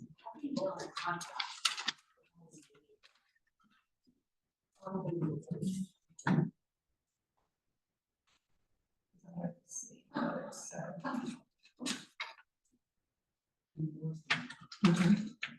I'm done with that. I have everything, so. You could go on, I'll touch back after I get All it. right, so, there was also a statement made, and I believe that the municipal or the mayor may address this, I don't know for sure. But it was stated, that we should drop the charges on, Mr. Farley, and it was based on the fact that we, were irritated because of what he was saying, and the fact is that you guys can go look at the court records. It is not just one offense. It's 5. So before you say that, you know, we should drop those charges, we can't. It's 5 offenses. So. Okay. So, let me continue, or? Yeah. So the other thing is, you know, we've been discussing maintaining order in the council meetings. And I feel that the mayor is actually doing a good job at this. You know, the fact is though, that there's several people in the gallery and even on the council that is making it very difficult for members of the community to actually hear. I've been, it's been addressed several times to me that people are talking in the gallery, and they're causing other people to not be able to hear what is being addressed. So I'm just going to throw that out there. The other thing that was mentioned was a whistleblower ordinance. Someone they wanted a whistleblower ordinance, and the fact is that The Ohio Revised Code addresses a whistleblower very explicitly. And if there's employees or the public that has issues, safety, legal, or personnel ethics issues, that they need to address those. And there's avenues for them to take for that whistleblower. And, you know, I find it hard to believe that that there are so many employees that are seeing these things and not addressing them. And if I can just state for the record here that if somebody knows of something that is a safety issue, a legal issue, or an ethical issue, and they don't address it, then they are themselves unethical. And that also should be addressed. And you know, we talked about honesty and integrity. Well, you know, if there's people in the public or people in the municipality, employees of the municipality that are having issues, then they need to be addressing those issues. And if they don't feel confident about going to, you know, their supervisor or their management, then they should be reaching out to the state. So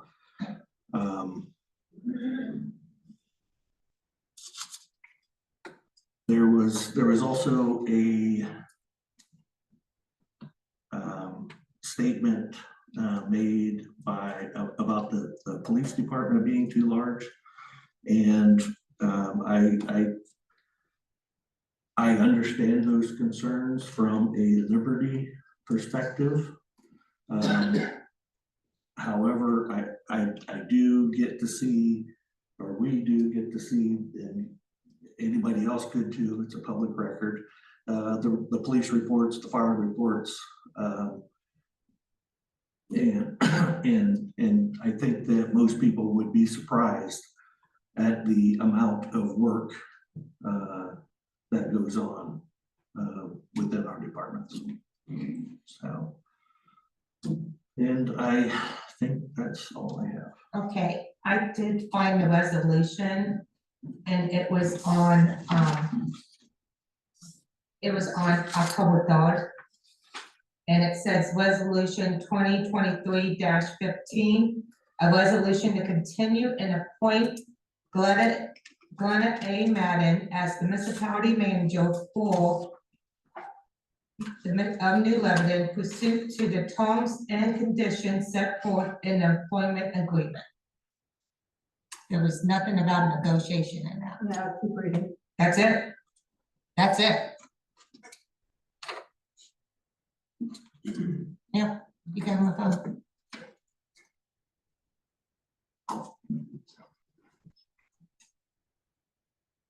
Oh, no, that's on the agenda. You have to read the actual resolution. That's just the top part of the resolution. You need the resolution itself.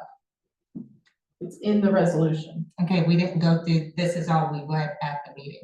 Understood. You had the whole resolution. Do you In have her the packet. resolution now that you The can whole read it to us? resolution's in your packet. Does she have the resolution she can read there? Just what's on that. Yeah, the resolution's in the packet. You get the whole resolution with So why did you everything. want the contract that after you negotiated it? Is the resolution on there, Nicole? No, that's just the agenda. that's Oh, it's just just the the agenda. On the website. I can pull it and send it to You can you. pull it. Yes. Is that it, Frank? Is that it? Yeah. Okay. Got it. Thank you. All right. New business. Resolution 2024-02, a resolution appointing Mayor William D. Duncan to the Montgomery County 911 Program Review Committee pursuant to Ohio Revised Code Section 128.06 A and number 5. Any council comments or questions addressing this resolution? No? Okay. Anyone from the public wishing to address this resolution, please step forward to the podium, state your name and address for the record, please. Tammy was wondering Garden Street, what's this for? It's for the Actually, 911. go on, Tammy Locke, what's this for? For the 911 program that she was discussing earlier, Okay, so why isn't our mayor on it? because they all got together and voted. And even if we don't vote, they've already got enough to put him in place. Okay, so He's why, there to represent the village. okay, who normally represents us? It was the, can't think of his, position, but he's been doing it in Oakwood for quite a few years, but they changed how they wanted it set up. They wanted a mayor instead of his position. Okay, so what's this mayor gonna do for us? I mean, what's his role, how is he gonna She knows represent us? more about the information as far as. He's what gonna all that is. represent- We are voting on it, you all, none of you have questions, so I'm just trying to, this is the point, is We that, discussed you it guys- we talked about this in our work session meeting the other night. And we just talked about a little bit Yeah. under old business. Yeah, unfortunately you weren't here that night, but we all discussed it. right, the one meeting I've missed in 6 years. I was in Florida. Okay, so what do we know about this guy? He is the mayor of Oakwood, Who was the last representative for us? Nord Klops, So how long the has city he- manager of Oakwood, and he sat on there for 10 years. Okay, The legislation changed, so it has to be a legislator. It cannot be a city manager, so it has to be an elected. Therefore, they put forward that Bill Duncan was willing to sit on that board. His manager's been doing it for 10 years, so all the information is there and available. We need to move rather quickly because the 911 plan that exists expires April 2nd. The meeting for this will be next week or the week after. And we would like to have representation on the board as municipalities. There's 2 townships on there, there's 2 counties on there, 2 county representatives on there. So, it's there's a city on there, so it'd be important to have the rest of the municipalities on there. how often do we vote for a new representative? How long will this last? I do not know how long he would be on there. Honestly, I don't know. I just know, it needs to be done pretty quickly to get someone on there. So we've had the same rep for 10 years. And we're- Correct. The board only meets like once every so often when they have to do a new review for the state. Okay, thank you. Okay, do I have a motion to adopt resolution 2024-02? So. Councilmember Perkins, Yes. Councilmember Sexton, Yes. Vice Mayor Atkins, Yes. Mayor Nickerson, Yes. Councilmember Back, Yes. Councilmember Joy, Yes. Councilmember Long. Yes. Count 7 yes, 0 no, motion carries. Okay, next will be public comments or questions. I will call your name and address for the record. You will have 10 minutes to speak and be heard. Once your time is up, you will be thanked. No additional time will be given and no donation of time by others will be allowed. Okay. First person is Robert Dunican. Did I say that right? Yeah, Yes, sir. Thank you.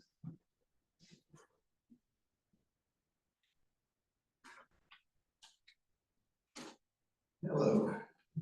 I'm Robert Nunningham, I live on 164 South Johnsonville Farmers Road. In June 29th in 2018, my basement flooded. It was due from broken tile, that'd be infrastructure, correct? It broke and it was dumping in my basement. So, anyway, I had Marcus involved this some time ago. Replaced the tile in my front yard, in my neighbor's yard. It's, be south of me, water runs downhill. Engineers came out while they were doing this, and they decided to dig, I guess, a dry well at the end of the village limits there, like 30 feet deep. maybe 30-foot diameter. This is what the engineers, I guess, designed. So we got 8 houses there with no storm sewers, never had any. Well, the infrastructure or the clay is broke down. They surveyed my property and said, you got the lowest property in this, on your street housing. Well, I'm on the end, runs down here. So they did dig this pit. And it's dry well, it's supposed to take everybody's sump pumps, their downspouts, whatever. But when this thing gets filled up, there's no place for it to go. So it just fills up. And when it backs back up, and I got all the water coming down from the other houses, and it backs in my basement. My basement is just deteriorating from it. What we got here is we need some kind of sewer drain put in to help us out. I don't know if you have basements, but if they leak, they're a lot of trouble. I've did everything I can. I've tried it all. I went to soil and water, get them involved, called the village, no answer. No. I went back down to the soil and water, and they called back up here. This was last year, no answer. I came down and I've had them Tammy fill it out to get somebody here to talk to about the problem, no call back. So in the meantime, when my basement's filling up, I called Scott Brock. And I told him my problem. And he did bring a trash pump. Right now, in heavy rain, there's an electric pump down there if we have no rain. But when we do have rain, and anymore we have quite a bit, the water backs up, they come down and pump it. It takes 1 hour for them to pump to keep my basement dry. Once it's pumped, the water has a flow.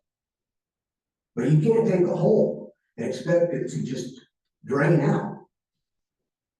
You can go down there right now if anybody wants to check it, and it comes on and an electric pump will kick on. If we have a rain, if they don't bring a sewage pump down there, I'm done. I get my squeegee out, keep squeegeeing to the sump. I got a 2-inch exhaust. I got a trash pump in my sump to take care of the water that's coming in, and it runs every 3 minutes. It never shuts off, it just comes running. And when I go out, I had them when they put this pipe in, I had them put a lid on so I could actually see where the water's going.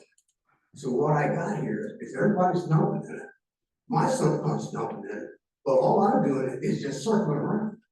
The water's not going anywhere. I mean, we need something down there to help us out.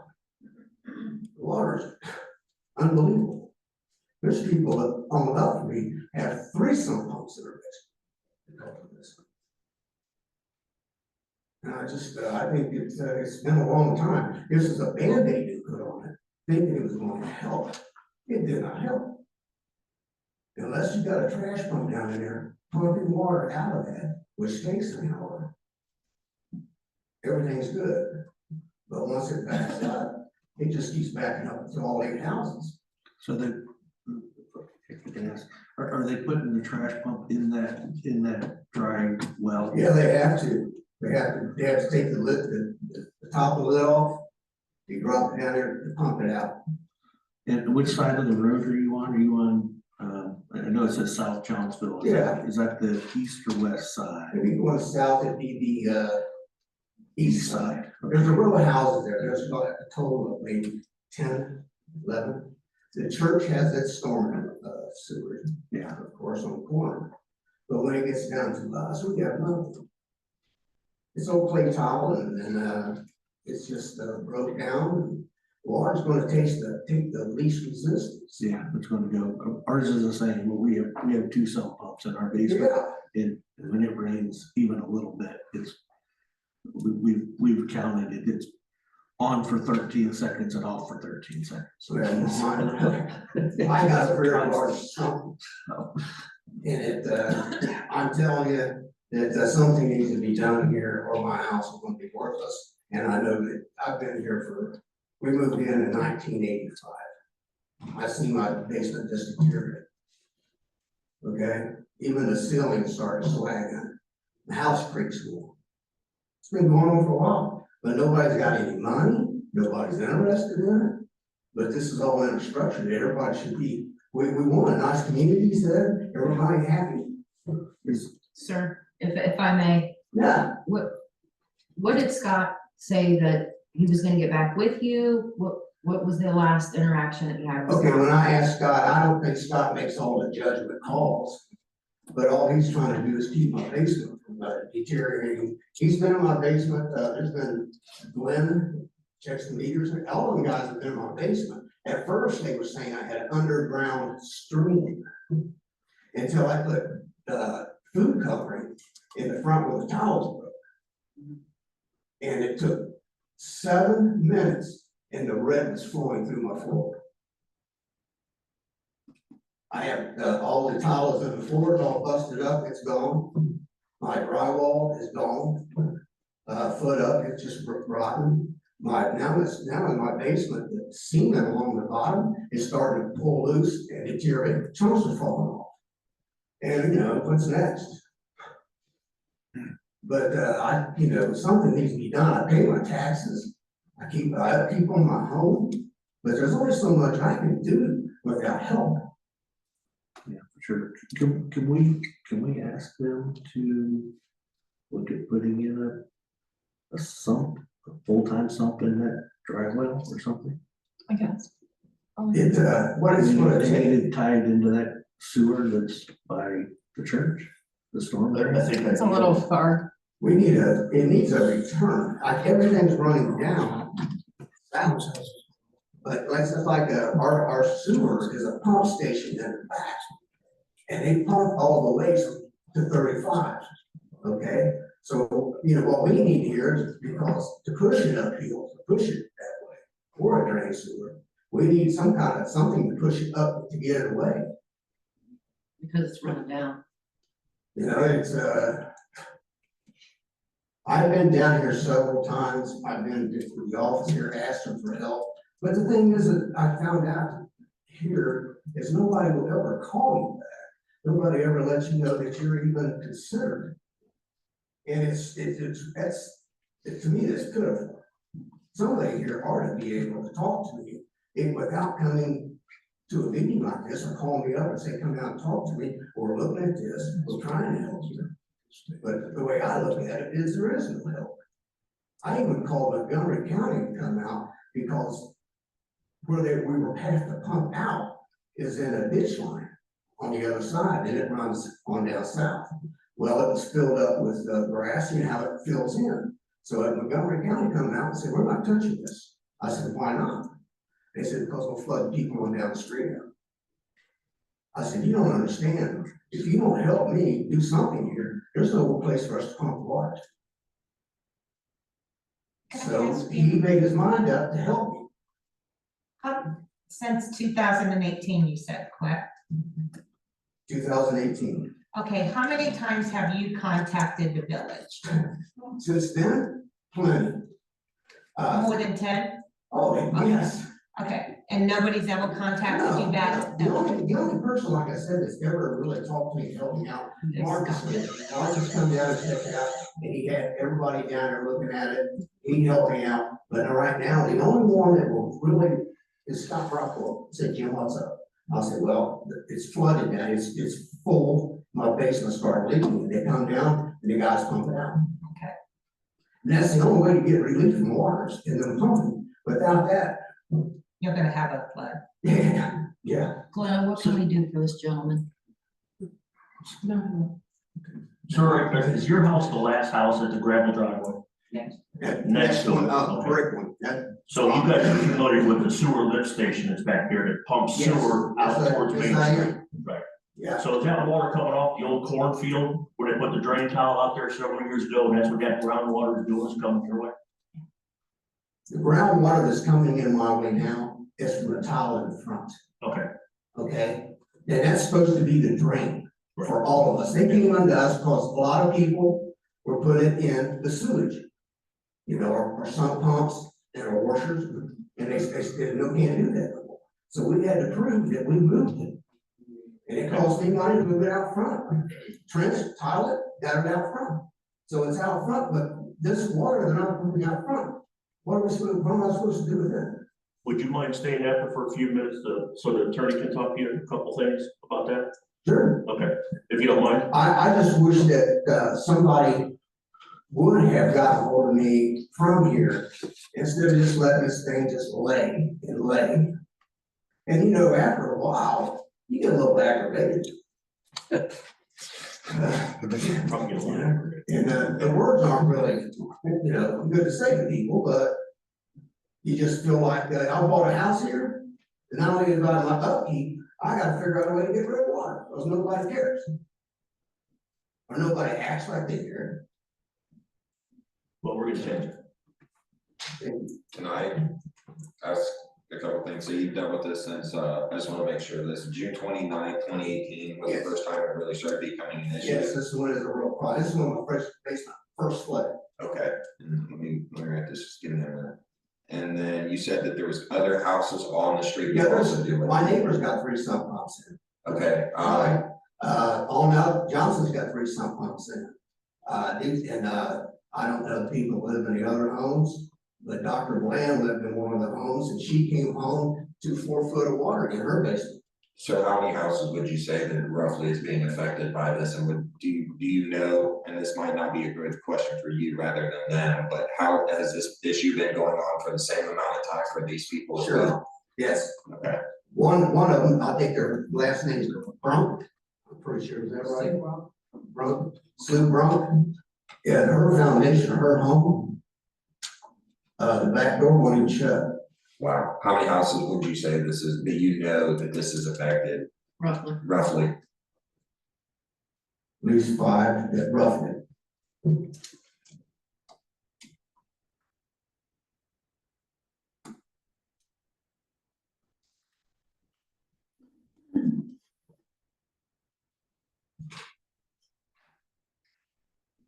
Okay, sir.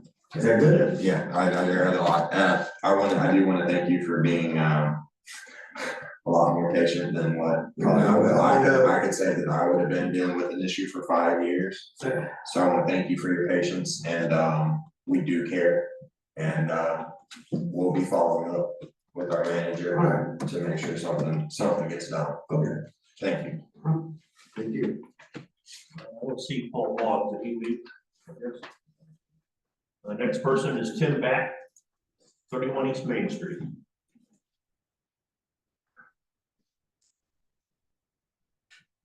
Come back, 31 East Main Street.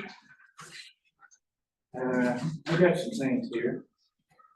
Issues that I talked about last time I was here. And some requests that I made, and can I approach each one of our council members to paperwork. This is the request that I made to the village about the so-called barn. This is copy for each of us. We have-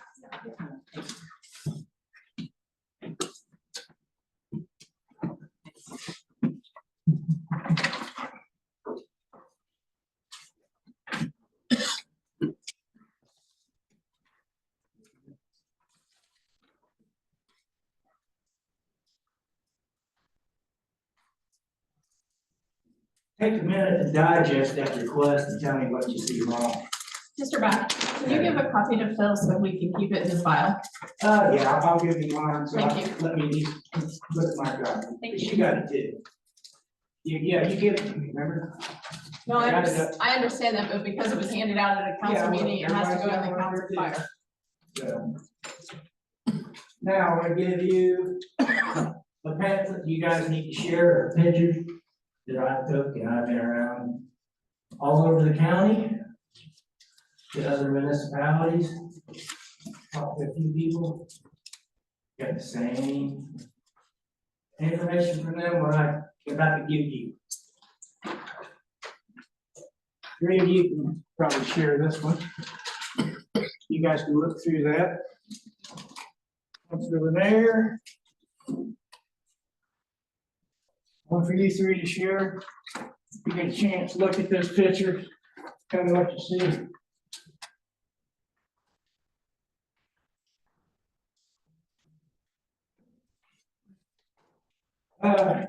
Along with my request, and I asked about what this building was down here at the sewer department. I was told it was a salt barn. And what our salt barn did, did a little homework. Like I said, I got you guys pictures of salt barns. These got from schools, Northridge City Schools, Brookville, real quick. Riverside, I talked to the manager of Riverside. They just put, replaced one. They've got, $50,000 in one big one.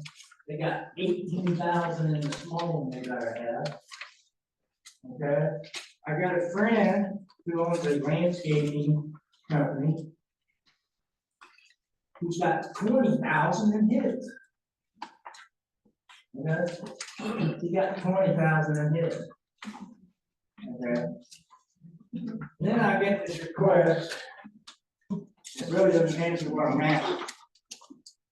I'm asking for the bid package, what it costs, total cost and everything. And then I get my reply there. Glenda doesn't have to get approval from council, because it's under $50,000 due to the ORC code she showed. That page, on the very back, request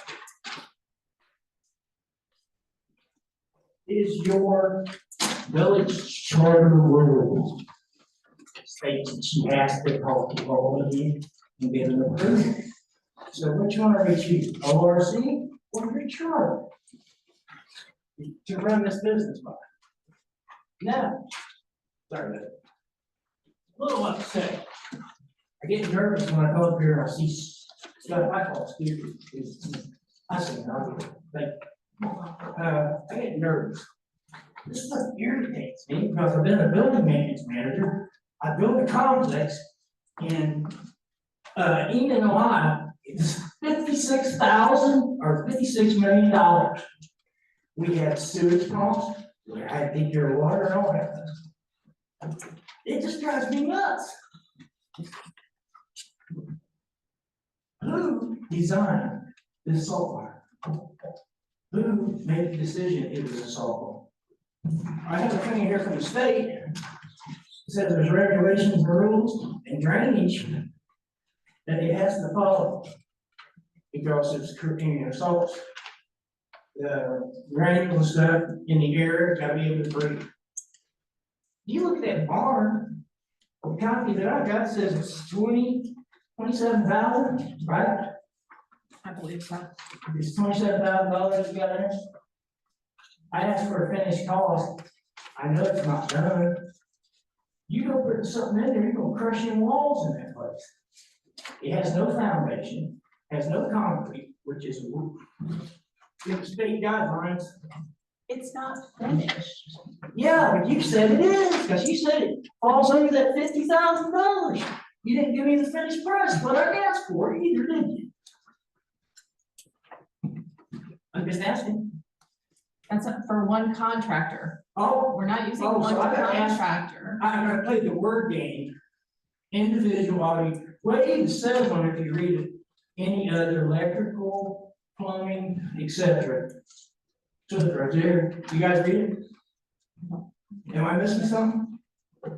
Please tell me, I made a mistake. If I made a mistake, I'll admit it. It says any other contract for, And I don't have any other contracts for this Yeah. at this time. okay, So are we putting concrete on the ground, or are you gonna just keep dirt?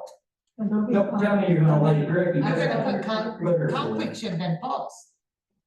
Why are we going behind doing something that should have been done first? You don't build a house or anything without putting the You can't put concrete brick in first. there unless you got a footer. I mean, this is going backwards than going forwards. And I'm not a rocket scientist, but I know you don't do this. I'd like to know when the county inspector to get back with me, because I called him. He said he has no permit on this building. He has no recollection. He's gonna come out and look, see what it is. And then he's gonna get back. The only way you can actually build some of that stuff is if you're agriculture. We're not agriculture. I'm doing my homework. I might get some things wrong, but I'm doing my homework. Because I care about this village too, because I've lived here over 60 years. And the things I'm seeing, I don't like. Okay? I really don't. And I know from walking the beat with everybody in town, trying to get new people in here, what the people in this town have said. They voted. They voted overwhelmingly for new people because they want to change. Okay? They want to change. And I'm hoping you guys do it. And I do want to give some thanks out, because here I am, I'm up here getting, like everybody says, you're bitching and moaning. I want to thank Tammy Lott for her comments at the last, meeting over the lights down there at the, Dollar School. That is great. I come here, you don't say a lot. Yeah, I expect you guys to say something. because sometimes I do ask, Well, not out here, but I've only been up to this podium twice. So thank you. I've only been here twice in 2 years, okay? Anybody know any other times I've been up here? More than that? I haven't. I sat back and listened. Okay? I want to thank Mr. Lennon. You put Glenna on the spot. You asked her to reply to everything that was questioned last time. Now, how many things did she reply to that was asked last time? You put her on the spot. How many of them things did she reply to for the public? Emails don't work, phone calls don't work. We've all found that out. Okay? I want to thank the fire department and the police department for your one officer that showed up when me and my son came across a guy running into a building with a forklift. Could have been worse, he could have done something else. But you had one officer, and you should thank 2 Jackson Township officers and 1 Perry for helping him and assisting. You saved the guy's life, probably. I kept telling him, don't get on that forklift.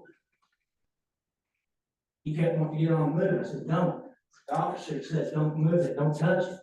If it would have been electrical charge from going in that wall, that guy could have died. I'm glad you guys did what you did. Now, there's another thing. There's boxes that we put on, buildings. Industrial buildings.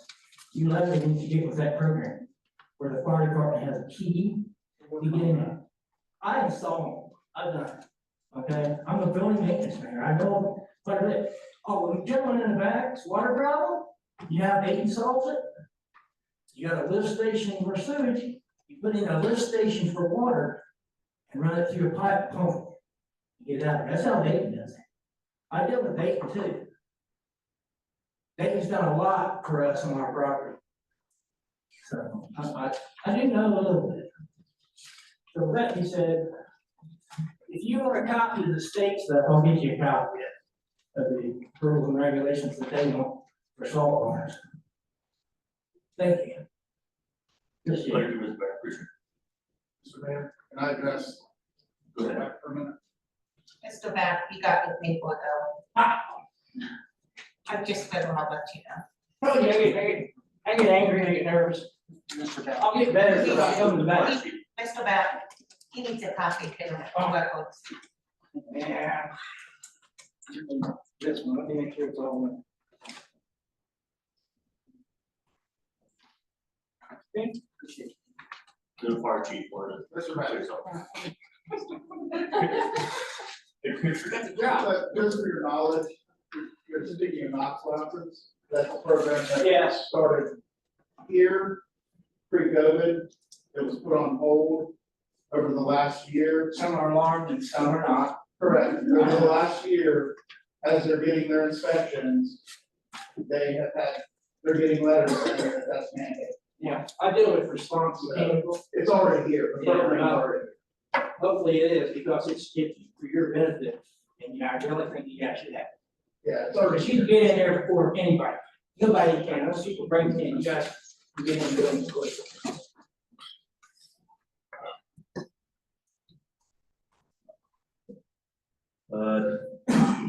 Tina Bell, 301 Blossom Street.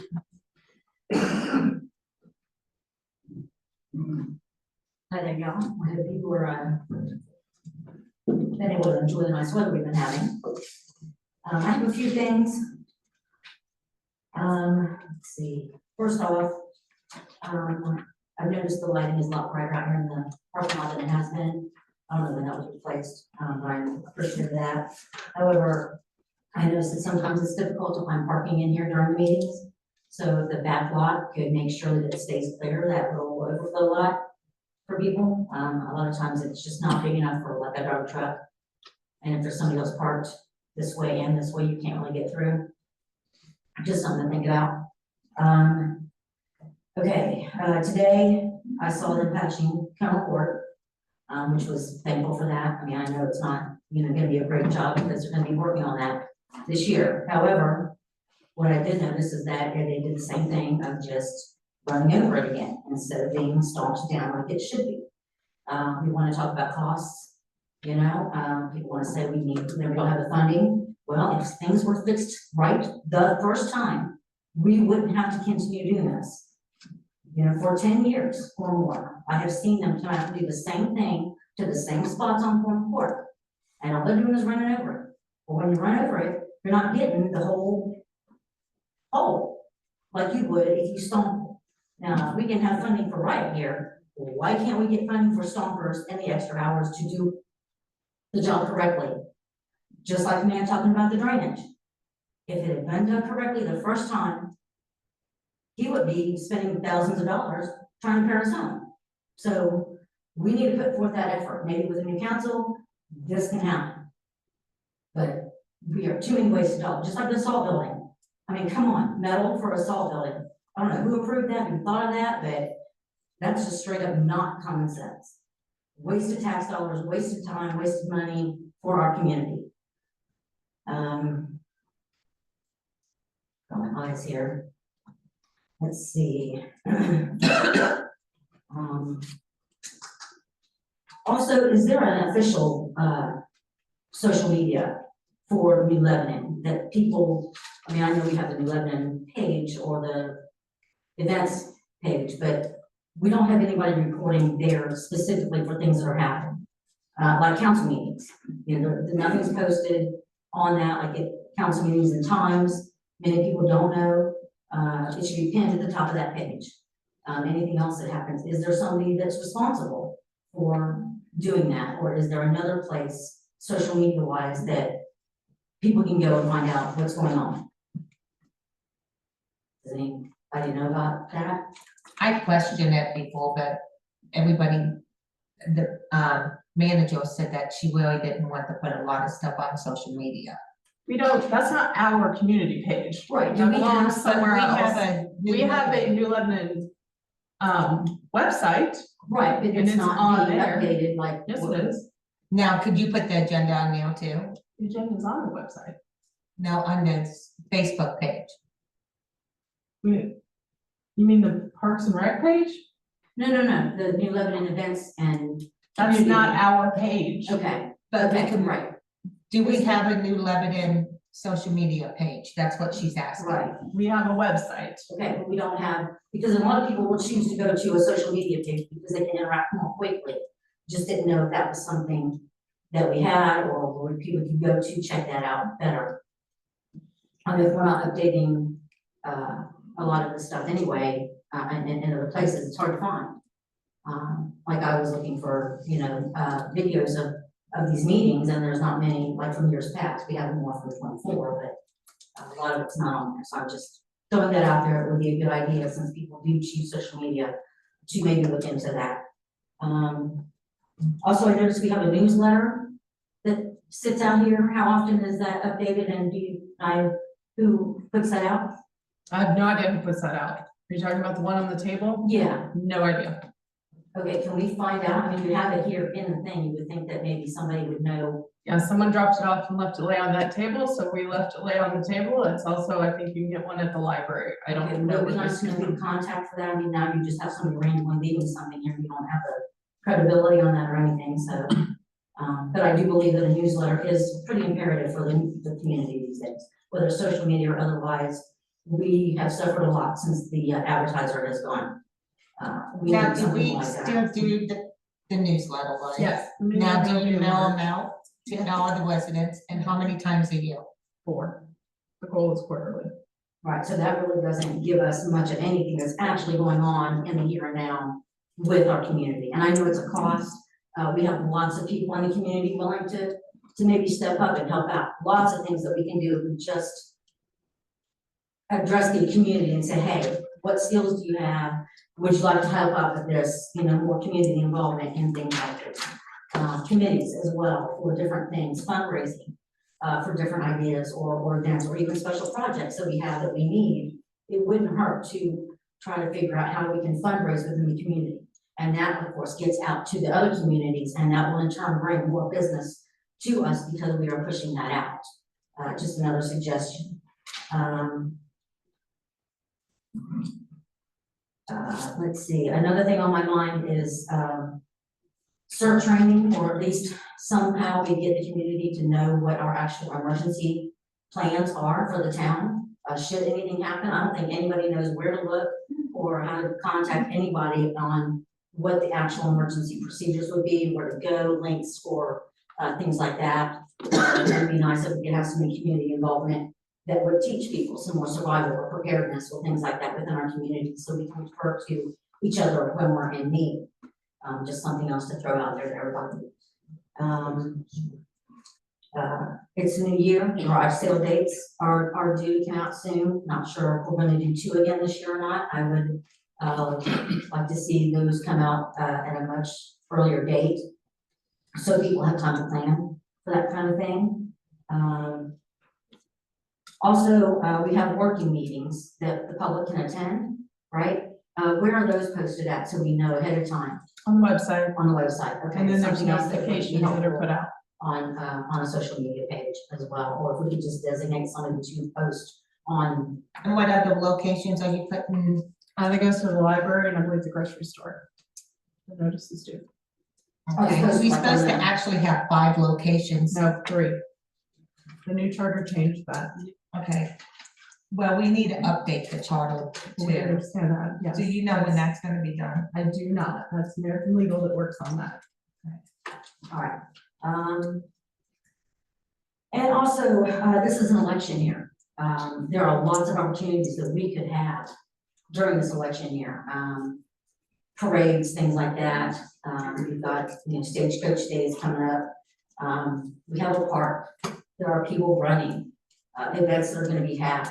I don't know how we would go about doing that, but if we could solicit somehow maybe, or put it out there, hey, if you have an event, come use our park. And that in turn would bring more business. They suggest that they use our local businesses or small businesses to vend these events. People are always looking for ways to bring in money. That's another way. Just something to think about. And I'm gonna touch real quick while I have a few minutes. I'm gonna say hell no to the HOA. If they want an HOA, they can go to Lucky Run. It won't be long before the people in the HOA are gonna complain about the rest of the community. Because we are a country, small town community, small town feel, that's what we want. HOAs want taken care of. They don't want that. Eventually they will be complaining about how we live our lives. Funding, and again, streets, things are gonna be sitting empty, we're spending money, tax dollars on the electric, that's gonna be funding those streetlights, that nobody's living on. So, just, something else to think about. And I'll just say this, roads, roads, roads. I don't care what else we need to get done, we need to get these roads done, or people in another community, or, you know, to add more houses, are not gonna live here. Their roads might be nice, but the rest of the town is not, and they still have to drive on those. So roads on this year, so thank you all. Thank you. Thank you. I'm going to assume that Tammy Joy is next. I know Ms. Bemis has requested some agenda time, and I think your name was supposed to be up there or below or up. So Tammy Joy, 35 Coleman Court. Hi. My name is Tammy Joy, I'm at 35 Comer Court. This was my first time actually speaking. I've been here a few times over the years, and I actually consider myself part of the silent majority. Meaning that I don't say anything when I feel things are being handled well. The few meetings I've been to recently, I'm really appalled by the behavior of people in the audience. It's very hard to hear when there's personal conversations going on. Tonight wasn't too bad, but there was one person in particular that just has to talk. Yes, they know who they are.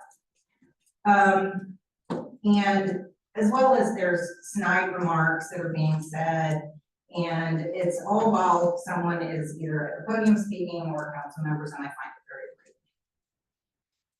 very rude. These meetings have become nothing but allegations, slander, and misinformation by certain people that present that as fact, and in fact it is not. And Mr. Nickerson, you got a job ahead of you because it is quite the three-ring circus. And I don't enjoy coming here because of it. There's a lot of hostility. And I can't believe the gentleman waited 5 years. If my basement flooded for 3 times, I would be at the office breaking down somebody's door. But anyway, and then there's some other things that have been bothering me. Ms. Madden, can I ask you a few questions? Sure. What is your level of education in degrees? I have a master's degree in communications and English, and I have a bachelor's degree in English, and I have 32 years in government service. And how long were you on the council? 10 years? I don't remember, honestly. 8, 10, somewhere in there. And I think you told us before you lived here in your entire life? My entire life. Yep. So you are very vested in this. Very vested in this community. My grandparents built part of the community, yes. So now my statement is why are the new council members questioning your contract? Obviously, I feel like you're fully qualified. And when they question it, makes it seem like they feel like the previous council wasn't qualified to make a decision. And I don't agree with that. I believe you're fully qualified now that I know what your degrees are, and I've seen you work hard and deal with all of the craziness. I don't know how else to say it, but I feel as if a lot of the members of our community, more of the silent majority, need to come forward and not be silent anymore. We need to stop with the just the rudeness of the people that come to this meeting. They are disrespectful. They talk when the council is talking. When I grew up, you were expected to behave a particular way. I was born in 1965, and when you went to a meeting like this, it was like you were in church. And you stayed silent, and you spoke when it was your turn to speak. In addition to that, I would like to comment on a Facebook post that I do not appreciate at all. One of our officers was called a liar by one of our council members as well as another person. It's in regards to, the incident that happened that was spoke about earlier, about the forklift and the break-in or whatever. And Lieutenant Workman, did state that the incident is under investigation, and, that's all he can say. And I don't appreciate people calling our officers liars. Okay. And I think he deserves an apology, and that post needs to be taken down. It was rude, and I don't like it, and I want it gone, Okay. and I expect an apology to him. Mr. Mayor, may I address? Let's let her finish. Okay, yes, sir. And I guess that's about all I have to say. I'm sure some of you probably think that my husband controls me, and he does not. We will be celebrating 26 years of blissful marriage on Friday, and he knows I have my own mind, and he appreciates that. Thank you. Thank you. Thank you.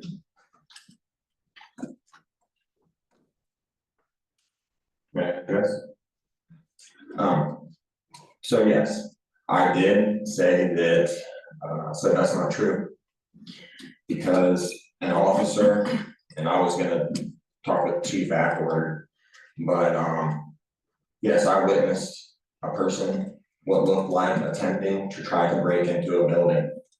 And I feel like an officer that wasn't present to tell me what I witnessed on a personal profile instead of on the New Lebanon Police Department page was very inappropriate. It was like he was calling me as a council member a liar. But you shouldn't have posted anything about it. It was my father's post. Hold on, may I speak? It was my father's post. I can't control, just like Mr. Joy can't say anything about you. I can't control what my father posts, okay? Now, that officer was not on duty, was not present, and came on and said that. Matter of fact, since I've been elected, that officer has posted on several different posts of my father. And as for being false and basically calling me a liar, I think you should probably look into research on some of these people that you're finding truth in and look at their backgrounds and maybe why they were released from their jobs prior. Because falsifications is a big thing, and there's records. But we So- don't post, we're not. So my goal wasn't to call any officer a liar. It was to try to state that that's not true because that officer wasn't there. Now, the way that officer came off was like, you know, maybe next time he should write the police report for me. You know, what we caught was someone in the act of trying to, what seemed like break into a building, okay? That's what we witnessed this person doing. Did he succeed? No, he got stopped. So I think it's unprofessional for him to go on his social media, on his personal profile on social media and discuss police investigations rather than being as a person of the public that was just trying to make people aware of the situation. I do respect you for coming up. I have nothing against you. I respect you more for speaking your opinion. But I will not be apologizing to that officer. Matter of fact, I would like to see him publicly apologize to me for trying to tell me what I witnessed and what we seen happening. But it was a crime, and it shouldn't be posted because it's under investigation. So when people take pictures of car wrecks, that's still generally the same thing. And people do that. And you can't control what other people do, even though that man's my father. And I told him, I said, you know, I may not have agreed with you posting it, but that was a decision that he made. And that's not for me or you or anybody on this council to say what that man can post. Because we live in America. We have rights to do things. Will we all agree on it? Absolutely not. That's okay. But I will not apologize when I don't feel like I did anything wrong. And I think it was very unprofessional of that officer to post police business on his personal page. I do thank you for your time. Congratulations on your 26 years of marriage. And like I said, I do appreciate you coming up and speaking your piece, and that's what this is about. But that's where I'll be on that, and I hope it gives you a little conclusion, maybe not what you wanted, but that's where I'm at, and I appreciate you for your time, Mr. Joy. Thank you, that's all I have. Okay, next is administrative staff comments. Police chief. Two things. First, last week, we had the law enforcement support office folks from the state come in and do an inventory audit on all of the property that we are required to maintain that we get from the government that we utilize. And I'm glad to report that we had a favorable audit and showed we were in complete compliance. They actually commented that it was very quick. We organized it well, so glad to have that happen. The only other thing I have is, I mean, it really could have been covered under all business, but it can be covered here too. Mr. Back, during the last council meeting, you indicated that there are 5 agencies here that are responsible for patrolling and responding to calls. Did I misunderstand you? Yeah, I said there's 5 agencies in this town.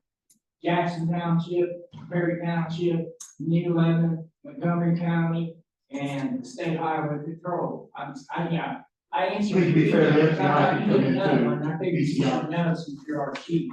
No. There are 5 agencies that are responsible for this area. Right. For 2.5 miles of area, and 30, well, they say 41, but the county told me it was 37 down there too. Okay. Yeah. Well, they are not responsible for patrolling. I apologize for my misunderstanding, but that's part of They what we can't do. control this if they feel like they want. They absolutely can. And I'm glad that you bring that up because I did contact each one of those, the chiefs from each of those agencies. They have indicated that they do not expect their personnel to patrol this area. They expect them to fulfill their own mission and patrol their own areas. They will still, of course, respond on mutual aid. I'm sorry, what? Mutual aid's there. Your mutual aid's there if you need it. You've got. Yes, that's what I was getting Mutual at. aid for 2.5 miles an hour. That's what I was trying to tell you, but yes, they will still, I'm sorry. I said, well, glad to clarify that. Okay, may I go ahead and finish? Yeah. Okay, they will respond mutual aid, you are correct, but we are not their main concern. This police department is the agency of jurisdiction here who will respond to calls for service routinely, and hopefully in a timely manner as well. But thank goodness, all of these agencies will respond to assist to one degree or another, but they certainly aren't gonna be out patrolling and checking our businesses and responding to, the routine calls for service. They will respond mutually. Oh, I feel well. So, I'm just letting you know. I'm glad that you do. All the. That is all I have. Anyone in council have anything for the police chief? I got a question. On December 19th, 2023, you was actually gonna be checking in with Verizon Connect. Yes, I told you I would be trying to figure out whether or not the new camera systems we have will do the GPS, the live tracking. We just received those cameras. They have not yet been installed. I do not believe they have that capability. But until I have met with their representatives to see if that's in the works, because they do constantly update it, that's part of what we get when we buy the program, and the equipment, we do get upgrades. There are upgrades planned, but I don't know if live tracking and GPS is part of it. If it's not, I certainly want it, and it's relatively minimal expense, but I also don't want to pay for it if we're getting it for free. Yeah, I think it is under Verizon Connect. I kind of looked under after you was talking about it. Yes, they do free tracking. It is the tracking in that, and you said you was actually looking into that. So that's why I questioned it, and I just wanted to know, when you do, can you give me the price of what it's gonna be? I've already got a quote for it. Okay, I it believe doesn't it's have to be exactly. I believe it's around $1,100 a year for our fleet.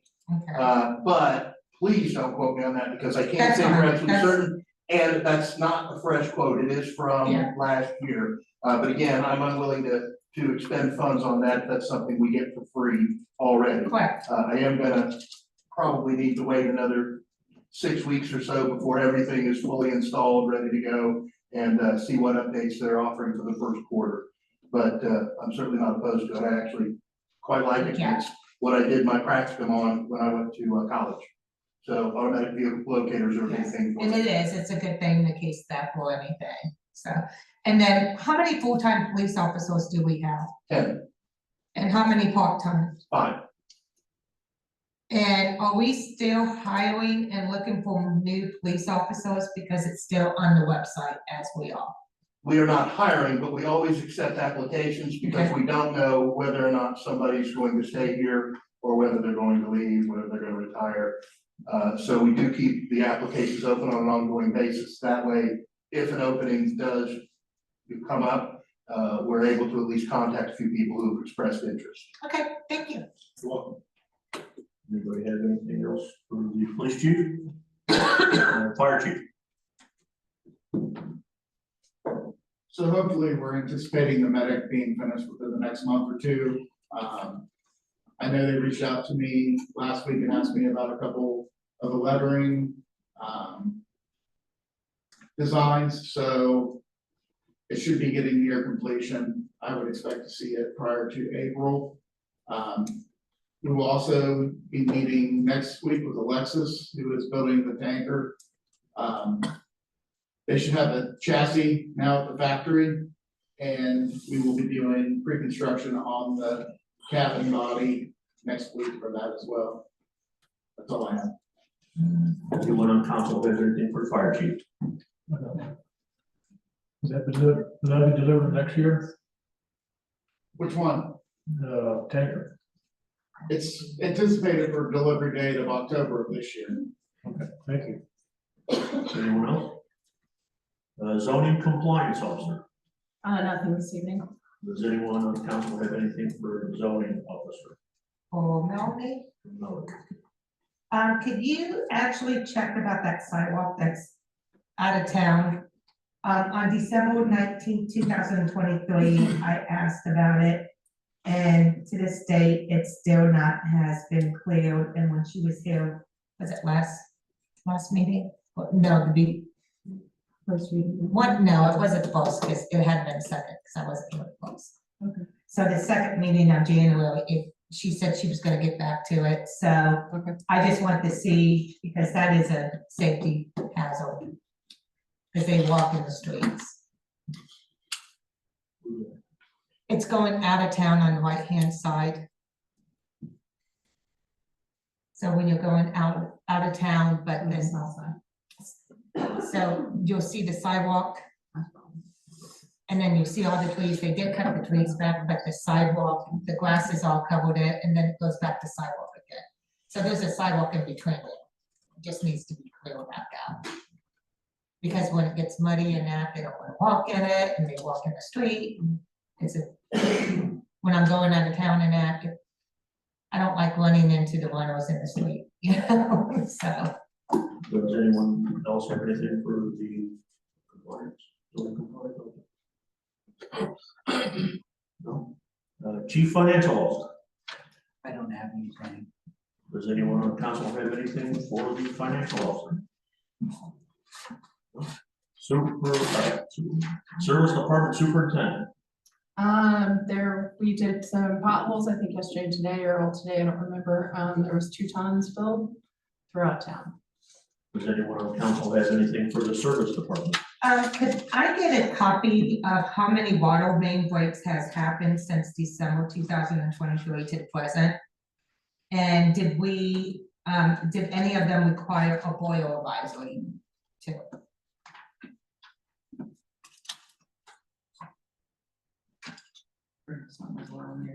Anybody else have anything for the service department? I do.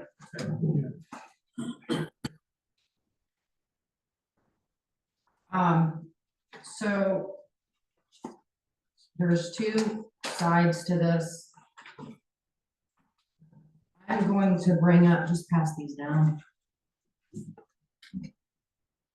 Get 2 packets. So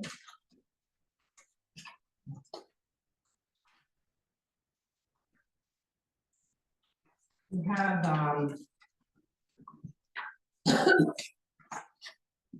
the curbs. When the curbs were replaced. Repaired. Repaired. Scott went to both of these houses, I'm sure there's more, 680 Homeway Drive and 669 Homeway.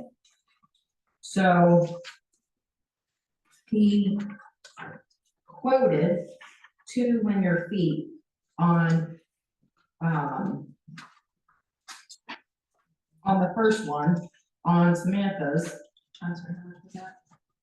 He quoted 2 linear feet and the company did 7. Now, the original was the estimate, it says estimated at the bottom 2.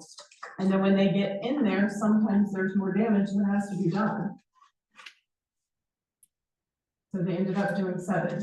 Okay, but the homeowners should be notified of more linear feet. You can't just show up and repair whatever you feel is, and then just give them How do a we do bill. that? Tell me how to do that, because what happens is we go out, we mark it, we estimate the 2 feet, and we send that to them to let them know, so they can do their own repairs. And when they get in there and start doing that repair, they're gonna see more that needed done. So then when we send the company out to do it, you want me to stop them, have them come tell me, hey, by the way, we're gonna have to do more here than that. Stop work, notify the homeowner that we're gonna do more than that. Then let the company go back and finish the job if the homeowner's okay with that. And then send them the final bill. Well, then Scott shouldn't be doing the quotes. Is he certified to do these quotes? There's no certification, he's just measuring what's broken. This is a big difference. Only 2 was supposed to be done and they done 7? Because it must have And then been you just crumbling send them a underneath. bill to pay? Well, the other option is, I would be curious. we can do all of the curb. Rather than doing what's broken and what we mark, we just do all of the curb down the street and then everybody's responsible for their curbing. Well, no, you give the correct measurements. That's But if crazy. it's crumbling underneath when they get in there and it keeps crumbling out. You should notify the homeowner. So you want me to stop progress on the project and notify the homeowner? Yeah. If the cost is gonna go up, you can't just hand someone a higher bill than what you quoted. That's why it's an estimate. It's not a quote, it's an estimate. Yeah, It's and happened someone on shows every up at your single house project. and does extra work, you have a discussion about the finances. You don't just have the worker do whatever and then hand you a bill for more than the amount. Then I think at that point, we just do all the curb. That's crazy. I mean, that, we can't stop the progress of the project to notify the homeowners in the middle of that project being done. That's impossible to do. They're out there doing all of the curbs. So then maybe the whole the place. company needs to come out and do the quotes, not Scott. So you want us to pay the company extra to come out and do the quotes? Well, these people have to pay extra. What's the difference? What if they mismanage? What if they mismeasure it? Then that's a discussion between the homeowner and them. It's not, it's still gonna come back, because this goes on to your taxes. This eventually gets assessed on your taxes. Because it's a curb assessment. I disagree. So if they wanted to pay it right out, they wouldn't be able to? They can, the way I do it is I send them a letter and I give them almost a year. So they can come in here and pay it to us over the year. Rather than it going on their tax bill for 5 years. And the reason I do that is because then we get our money here. Because we upfront that money, so that gives us our money back faster than if we have to wait 5 years for it to come back, plus it does away with the auditor's fee. So basically, I think what she's trying to say, is there a way, like, it's like when you're doing a roof. Say, they tear the roof off and they said, oh, wait, the wood underneath is bad now. We're gonna have to do this, we're gonna have to fix more. Well, and they actually tell them, there's gonna be additional costs and this is the reason why. And to be able to show them, if it's already open, they'll be able to show the the client what's going on. Well, she said the last time that she had spoke with you also was January the 16th, and you've never gotten back with her. I don't know when the last time I talked to her, but I did talk to her a couple times, and because I was pulling others to see if it's happened on lots of different projects. It happens on all the projects, where you have one, you might have one where it marked it 2, and it only ended up being 1. When they get in there, that's all they needed to cut. So it, you know, it's not 1 would be a good example, but maybe 37, and they get in there and they only have to do 35. So it works both ways.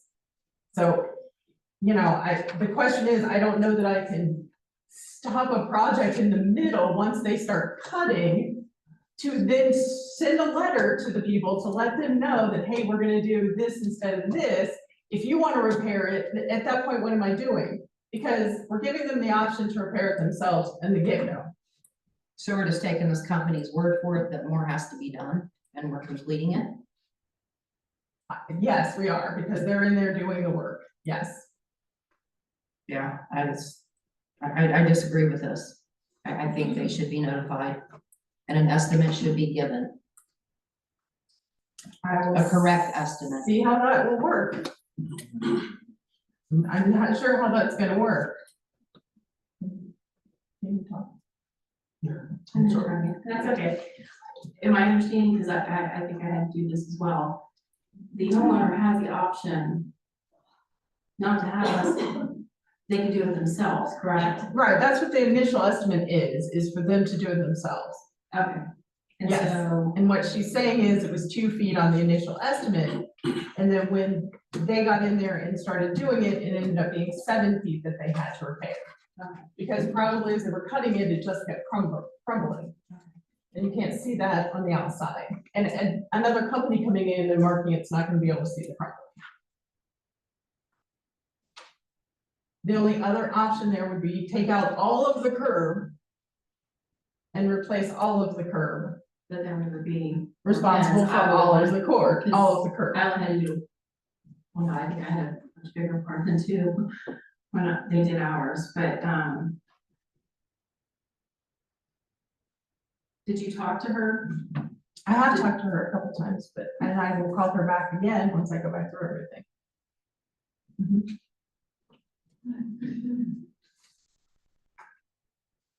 Okay, what about, Mick Denlinger? Has that been, has Scott? We are working on that. We are in conversations with Spectrum at this point.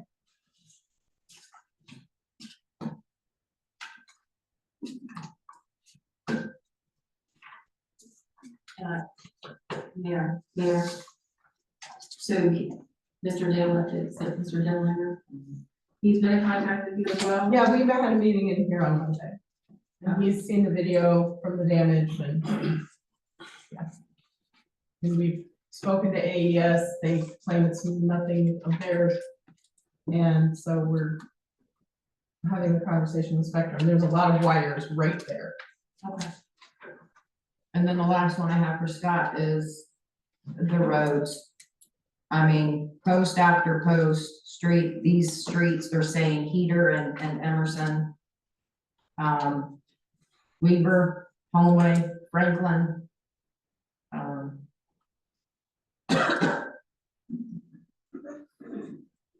Are they in the process of fixing any of this? Well, at this point, it's winter, so no.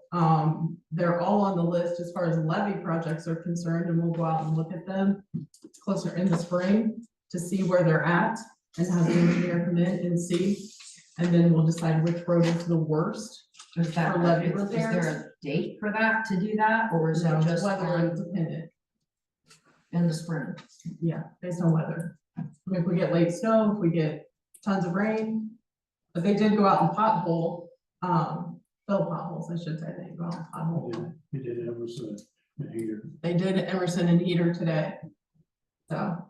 Well, they But I know they did 2 tons of full patch. So like she said, are they stomping the patch in, or They usually drive over it. Their trucks are a lot heavier than they can stomp it anymore. But wouldn't we think with all of these people and all these complaints over the same thing, that we would find a different way? I mean, after hearing the same thing for so long, not just one time, you would have to question the job that they're doing. If all these people are saying the same thing, it None can't of those be. people are calling me. They're all on Facebook. They're not calling here. I have had no phone calls whatsoever regarding potholes. The director of None. cast centers called you, this gentleman's called you. He's called me about the lights. Samantha's called you. That, I've talked to Samantha. So, I mean, I just see a And the pattern. cast center has not called me about the potholes. I just see a pattern. It's just the lack of follow-up. And I would and the- imagine this gentleman, when follow he's through. called, he's probably asked to talk to Scott, or they put the message off to Scott. I request, Mr. Mayor, that Scott needs to be here at these meetings to answer some of these questions. We hear the same thing over and over. Like, something has to start being done with these roads. You tell He them was potholes of the streets. Potholes. Well, they started today because I know I drive one heater in Emerson, they've done that. Be nice all week, so When was hopefully they that? can get a lot done. When was that post about that? Cause I seen a post on Facebook about heater and all that. When was that posted? Was it like a day ago? Yesterday, So then it was posted yesterday and then the day after they came out and it got was it. like 40, Well, they yeah. went and got aggregate yesterday, so they had planned on doing it, yeah. Okay. Yeah. But yeah, I also, I don't know if you need a second, I think Scott should be here for these meetings. Matter of fact, I have a quick question for Mike Abel.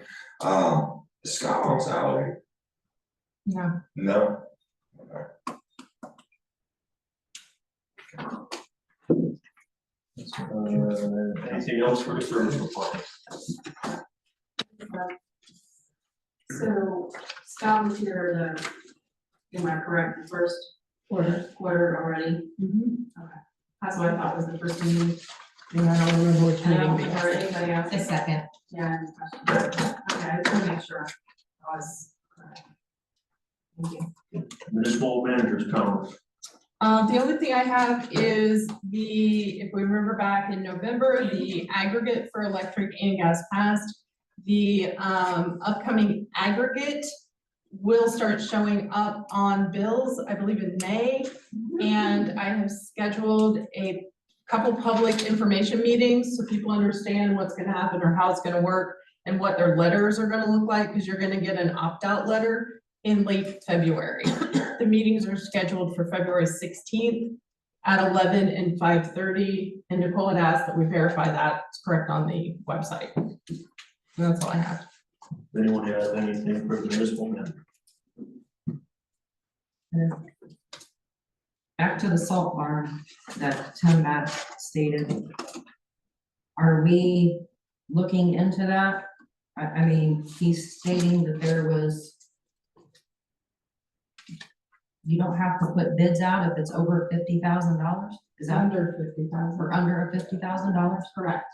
And it's actually 75,000 for 2024. So when he showed in Changed the charter, it said nothing about money.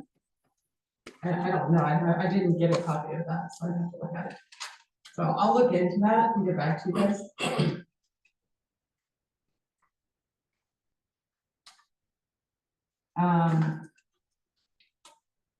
You said a company, American Legal, does the updates on the website. Do you pay them? Yes. So The charter's on our website, it's just not on the American Legal page yet until they do all the updates. So It when do takes they them a do little updates? while, When do it they takes do them a them? while to do them. They do them for lots of municipalities. So it depends on how long it takes them. maybe we need to look into another company because we're There's going, only two. well, this still hasn't been updated. Correct. Look at This still has there the should be a mayor, date previous on there. mayor. No, there should be a date on there as to when the last time it was updated. Yeah, that part's cut off. I'm just saying it needs to be updated. If you're paying a company to do it, they need to do it in a timely manner, especially if there's new elected people. So can you contact them? I will contact them. And when we do get the charter, do we get the copy with the amendment, the what passed? That's what that's what's on the Okay. website. You click on the updated charter, and then when AMP Legal or American Legal gets their stuff updated, then that's what will be out there. The old charter will not be out there. Okay, because when I got on there, I had to try to look at both. It's not like it's the new. On the what we just- website? Yeah, what we just passed. Right, it's just a list of what passed. Yes, so when somebody's looking at it, they're looking at the charter, they're not looking what just passed. Correct. Okay. That's what I'm saying. On the So, American Legal until they get that updated, and usually they only update it once a year. So well, I know other municipalities and already has those already updated. they may be on a different cycle. But also I would like to get a copy. I think each council member should get a copy of it once it's updated. And then You're also talking all of this, the whole book? the charter, just the copy of the chart, the updated charter. Not the whole book. Just- Okay, I just wanna make sure We just want the charter updated. That's what I'm talking about right now. And then if we can put copies in the office here and in the library, so people in the community could get a hold of it too.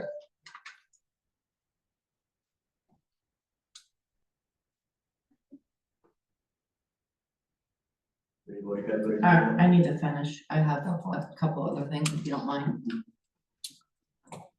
Homeland Security, you had mentioned that the sewage plant where we visited was Homeland Security. Where is that stated at? that's a safety issue. It's in the sunshine law. If you go look at the sunshine law, it'll say we can't give any information out within, regarding our sewer or infrastructure or anything. So you're saying that the sitting council cannot go in there Without being escorted, correct? without being escorted. Correct. Where is that? Where's that law at? That's just where it's posted, because you guys aren't authorized personnel. You're Who said- elected officials, you're not authorized personnel. Where does that say that at? I think the charter distinguishes between personnel and elected officials.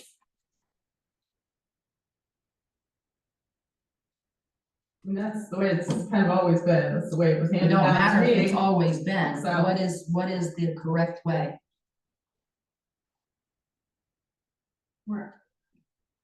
Yeah, speak, Mayor. The elected officials are not personnel, they're not on a salary and they're paid for doing the job other than you are elected and that is the job you're doing. Correct. So you're not a personnel. We're sitting council though, so you're asking us to And make they've got a decisions. rule that says, Homeland Security has a rule that says who can be there, who can't. And we're bound by that. So, Can you show us that in the sunshine law then? Yeah. I want a copy of that. Yeah, cause I remember you bringing that up and, may I add to your thing? Sure. So, yeah, you have you told me that, I didn't know that, so, I think it's a good thing, cause I was gonna bring this up. So, Ask what you wanna be down there for, I mean, what it is you're wanting to do down at the sewer plant. Well, as of now, if you're asking, it's been 36 days. We've asked for keys. They should have been given to us on the very first day we got sworn in. Well, that's on me because I have to get them from Chambers and he works a weird shift, so Okay, getting well, them from. Then we need to call a So, and locksmith. you're gonna get a fob for this door. Excuse me. No, we're gonna get a fob to open all of the buildings. I'm gonna request one. Excuse me, I've been council going on 3 years, I've never had a key. ever. You should have a fob for the back door. Nobody's That's- ever gave me Even a- when I was on council, that's You all I guys got was have a never, fob for the back you door. never gave me anything. That's just an oversight, sorry. so, Mayor. Yeah, Yeah. my understanding is that we're not supposed to have access to everything, because we're not employees of the village. And we're council members. But that doesn't give me the right to go into, I can't even go into the police station back behind their areas, because that's not my area to go to. If I need something, I assume I would go through you, Glenna, or would I contact the department head? I assume it would be you, because It's personnel. it's personnel, correct? And this would be the same for any, village or city, they would have the same thing from, Homeland Security, right? It would all be the same. They should. Okay. So I want to address this, because after you said that, I thought that was interesting, because I know I've driven past this place dozens of times while I work. And here, I'm gonna pass out some pictures. So here, I'll take a set. We'll go ahead and pass these down. So just take a stack off and then pass it on. Just something I think that we should address, since if, after we can get clear things on whether this is or not, because I'm gonna be saying that. So these are pictures of the gate being left open, different times. I think it's a matter of Homeland Security, that we shouldn't be leaving our gates open for anyone at, different hours of the night, on weekends and stuff, just being left open unattended to where people can just walk in there. I know when I went down there and was watching the salt barn, when those guys were down there working, they had no supervision, didn't speak any English or couldn't be directed or anything like that, just curious with what was being built. So I just wanted to bring this up, that if it is something that is a actual Homeland Security issue, then we should not be having these gates open at 2 AM on Saturday at all different times. They should be kept closed so that nobody can walk into there and do whatever they want. I mean, is that? I agree. So I just wanted to just bring that up and just let you know, because I do take that serious. So I'll let you do what you will with that. Mr. Beck, do you mind me asking a question? I'll go for it. Are these all the same day?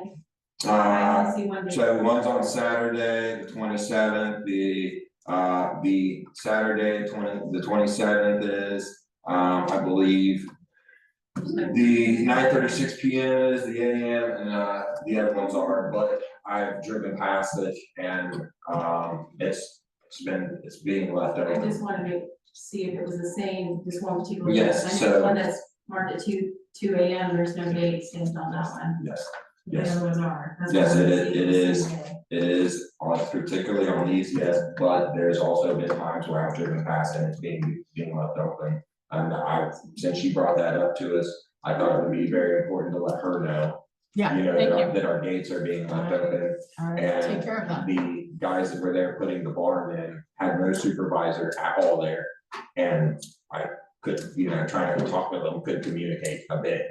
So I think that letting people like that, I can't communicate with no supervisor or anything, is a little bit scary that we're letting those people in there if this is a Homeland Security issue. I think it's pretty bad. May I ask one question? So you saying this has happened multiple times. Yes. Yesterday is 27th.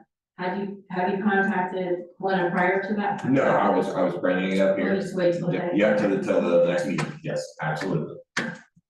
So, but yeah, I just wanna share that, I'm gonna go get that addressed, and then, if Melissa is done, we are, I got one more question. go ahead, send it back on. With the piggyback off you guys. Can I add to this? I mean, this is disturbing, right? I mean, this should be locked. As far as keys goes, I've been in IT for 30 years, and we call it separation of duty.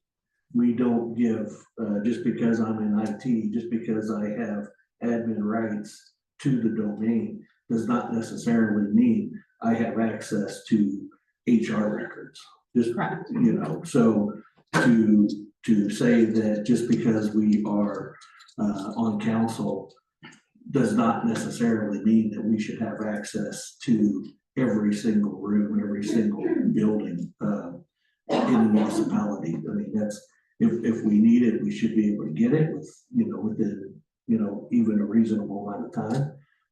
But as far as, having keys to the kingdom, that's a bad idea in and of itself. So, I mean, like I said, we call that, we have two terms. One is called job rotation. That's where, we have more than one person looking at, data, for an example, financial records, so that, when Philip goes on vacation, we know exactly what's going on there. And we have trained somebody to take over that role. The other one is separation of duty. And, and that's just like saying that Chief Hensley should not be doing the same job as the fire chief. So, that to have keys to the kingdom is a bad idea, in my opinion. Anybody else? Okay, I'm gonna piggyback off of two things now. How many of the old council has the key to the door here? I have a fob. Anybody else have a fob to this door? I haven't bought to the store on Mr. Hawkins? I do. Really don't want one, because you come in one of these doors and something goes wrong, you get blamed for it. Those cameras. Huh? There are cameras everywhere. Yeah, those There are cameras. cameras in the lot. Okay, and then did the ones that like Chris Sands and Kill, did they have a key fob too, Glenna? Yes. I believe so. Okay, and I actually talked to Cuba Heights City Council about the same issue about the waste. Because I know the waste is at this city building, right? And I talked to them about it and about the Homeland Security, and they said the only thing we have to do is to call to let you know what we're going over there, but you cannot stop us from going over there. And they said that's the only thing that we have to ask. Going where? To go to the city building. Where? The city building. Into the wastewater treatment plant. Oh. And I guess that. But that's different than having a key to the building. I don't want a key to the building. I mean, that's no different than me saying I can take you down there. You calling ahead and saying you're gonna go down there is similar to me saying I can take you down there. That's different than someone having a But you key said to that all we the have to buildings. be supervised, which it's not true. We just have to let you know that we're There's a going down gate. Yeah, should be. It should be. I do wanna say that when I asked about it, you said that unauthorized personnel was not supposed to be there, Homeland Security, and that people could be arrested. It's, Um, yes, because of that. there's a sign on the gate. Now, does that pertain to council in the means of going in there or going in the facilities itself, is my question. Council should not be arrested according to other. I'm just city councils. asking, so. And I've actually checked on that. So if a council member goes over there, as long as you let Glenna or Scott know that you're coming up there, there is nothing they can do. Okay. Anything else for the municipal manager? Council She member. has Yvonne? Now, do you have an agenda, Glenna, for the next 5 days or 5 months? Like an agenda, like things you're working on, projects, like meetings with, You mean my calendar? mhm. I have a calendar. Do you share that with anyone? Not personal, meaning work related, It depends on what's on the calendar. like any issues, any complaints you're dealing with. Are you meeting with Bob the builder in 2 weeks? Are you, like, do you have a agenda, anything you're working on, the courthouse building? I mean, it would be shared with whoever's included in that meeting or whatever's going on. Is the mayor ever included in that or council in anything? And I'm gonna tell you why I'm asking this question, because I wanna be a part of the community, making change, making different, you know, a difference. That's why I ran. But I feel like the only time I know what's going on is when I get this packet a couple days before I come. That tells me nothing about this community. What issues have been going on? Has there been any issues? Like, I wanna know more. I wanna be included in that. At the very least, he should. And I don't feel like we're there at all. Well, and I think that falls back to, I run the day-to-day operation and you guys are legislation. So, I mean, I think that's where there's the disconnect there. If there's day-to-day things that need to be done, that's me. That's me handling those. I did have a meeting on Monday, the mayor was invited to that meeting. And in the past, the mayor's been invited to other meetings, the other mayor. So, I mean, that's not uncommon, as is the law director. It just depends on what it is. But those are day-to-day operations. You guys are legislation, and that's what you end up with. Yes, in your packet is the legislation. And if there's anything big that we're working on, then yes, that comes before council or that gets addressed in executive session. Am I speaking incorrectly, Ron? Yes, Yes, I'm speaking incorrectly. you are correct. And so are you wanting a copy of my calendar? Are you wanting a daily update of what I'm working on? I mean, I don't think I should get I don't need a daily. I mean, do you understand what I'm saying? Like, I want to be I do, a part and I can of- tell you, for part of the, we've had 17 public access requests since the beginning of January. It's February 6th. That's one a day. So that's a lot of time that's gonna have to go, that goes into those. I've Use had your several assistant. meetings. That's fine for some things, but not for everything. I get that. Yeah. But we're a small group of people doing a lot of jobs. Okay, my last question for you, Glenna. Who all gets educational training? Benefits, What do you mean by benefits? incentives. Does anyone here get incentives for their educational or past? Have you paid out anyone's I mean, like Education. Reimbursement. You mean tuition reimbursement? Yes. Yeah, we paid out tuition reimbursement. And we have educational incentives and we have training incentives that are yearly. And To who? offhand, I don't know. Someone's actually turned that public So- access request in, so we're working Have on that you- now. Oh, okay. Have you paid for anyone's previous education? Meaning last year? Yeah, like if Sam was to get a job here today, would you pay for her past education?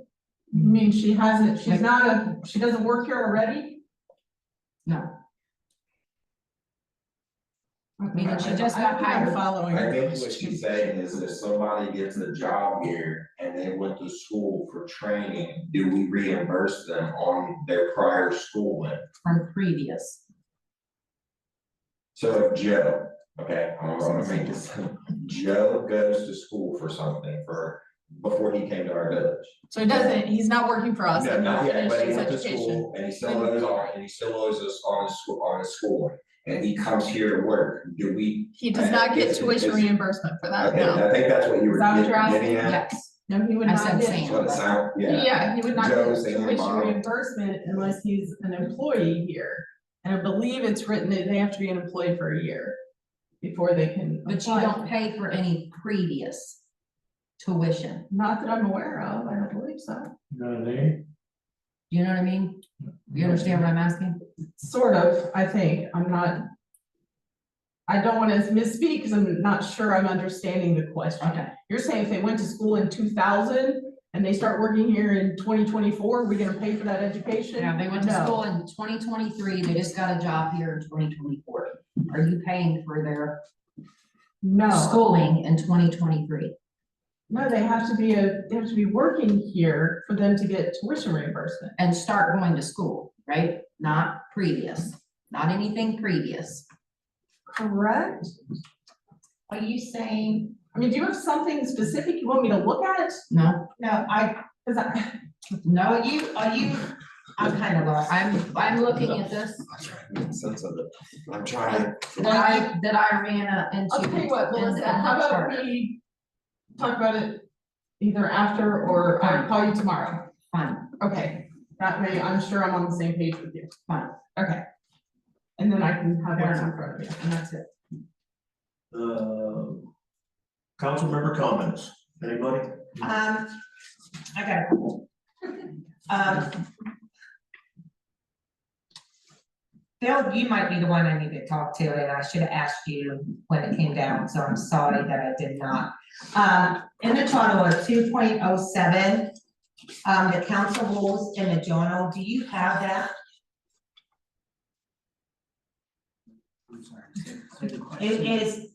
It's the charter 2.07. It's the council rules and the journal. The council rules are what we went over at the work session. That's where the agenda is driven and all of that. That's the stuff we went over at the work session. And the journal should be the minutes. Because it says, basically, he's supposed to keep a copy of this, Correct. and we should be able to get a copy of it too. Correct, that would be the minute, any minutes, and then the, yeah. Yeah, that's all in the, yeah, that's what we went over at the work session. Okay, because we're supposed to have those council rules of everything too. So to break down on the Correct, you council. want a rules. copy of those? Yes, I Okay. do. And then, this is probably be Glenna or the law director, whoever wants to chime in. 2.16, the public notice. Now, did that one change That one to did change. 3? That one changed to 3. Okay, will you state on record what 3 locations that we're putting this at? I believe we're putting them at the library. And it's not believe, we need definitely what are gonna be at, Library, okay? grocery, and here in this building. So, And then Grocery land. we post. And then we post the agenda online, but the agenda actually is not something that's not a notice that has to be posted. it's posted, it should be posted. It's not a notice, according to this, that has to be posted. And then We've just 2, been posting it. We've just been posted. every city council posts it for people to see it, Correct, and we post on our and they website. get it out there sooner than what we do. It's not the day of or the day before. They usually got it out there 3 days before, so They people probably in the have residence. somebody hired to do just that. I mean, I'm guessing, This is even other villages that's doing it. okay? So they don't got a lot of people that's hired to just do that. But on my other note, 2.17, that's got changed to 3 locations too, Yes, okay, and that's the same, Same it's 3. gonna be library, grocery, and here in this building.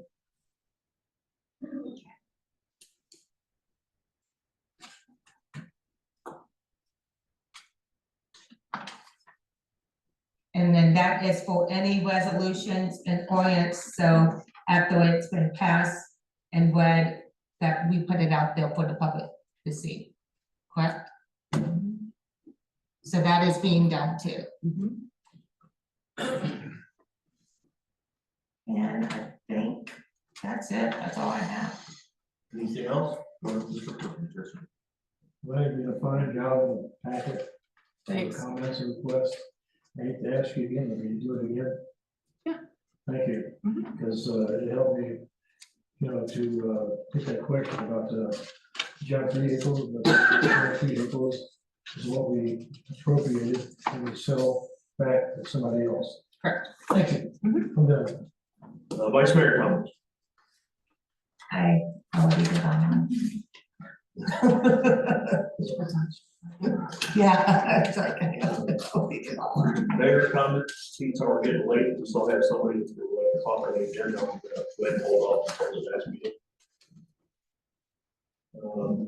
Shannon Bemis requests to be added to the agenda to speak. Hey guys, I'll try to make this quick. I'm not gonna do what I plan on doing. I want to address a few things. Mr. Joy, what 5 dates was Josh Farley arrested? I don't know. You said there were 5 instances of Josh Farley being arrested and having charges, correct? No, I said there are 5 offenses. 5 offenses. 5 offenses, okay. Which you yourself, even at the end of the meeting, said, take it easy because it was ridiculous. Who came on, did you come in after Tammy or before Tammy? I came in with Tammy. With Tammy. So, Mr. Perkins, were you offered a key? What is that? Were you offered a key? Offer a seat. A key, a fob to the building? No, I don't want a seat, a key. Okay, so it was an oversight, but Tammy got a key, but Nicole didn't. Yeah, and I don't know how that happened. Okay, I know, we never know how anything happens here. So I'm frustrated. And Mr. Joy, you can verify when I first started having these meetings. This is a different Shannon. Is that, can you say that from the first meeting I came up to? Right, okay. So I don't know, sir, your last name. You are the reason why. You are the people. This is why I come up here. No, I don't call you, Glenna. Why did I say on record why I don't call you? You don't call me back. Why did I say I stopped emailing you? You don't email me back. I've been going through, again, 2018, 2019, 2020. And you know what the common thing that's always said? You don't call me back. I haven't heard from you. I come up here. This problem's been going on. So we finally have people, and I don't know what time it is, 10 o'clock, 9:30. We have people up here that are actually doing their job, making up for many, many years of people not doing it. No, I have zero faith in council before this. They did not do their job. It's not just legislative. Okay, in the charter, that's what they're for. But they are also here to hold her accountable. I'm tired of saying this. Thank you all for asking these questions. Thank you all. Melissa, you did phenomenal tonight.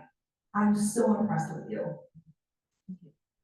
This is what we need. You need to be held accountable. I don't care if you have a PhD, if you're a surgeon, if you're whatever you are. If you're not doing your job, that's a problem. I don't care what degrees you have. You don't call people back, Lena. I've said this before. You don't call people back. That's your job. And if your employees don't call people back, that's your job to make sure they are. Okay? I came in here years ago. I'm back down this road again. I came here. Chief Dalton sat right here. Remember Police Chief Dalton? His employees were coming to me. Hey, Shannon, because my husband's in law enforcement, so they know that I'll fight for them. Man, we got some really bad conditions here. We're not getting paid enough. We don't have the equipment. We don't have this. You weren't the fire chief. You were the assistant fire chief. George Marcus sat up here, full-time municipal manager, full-time fire chief. And let me tell you, I know this is Joy that you've been here a few meetings, but I know my stuff and I speak factually, okay? You'd be frustrated after coming here for 5 years and nobody doing anything. I was approached.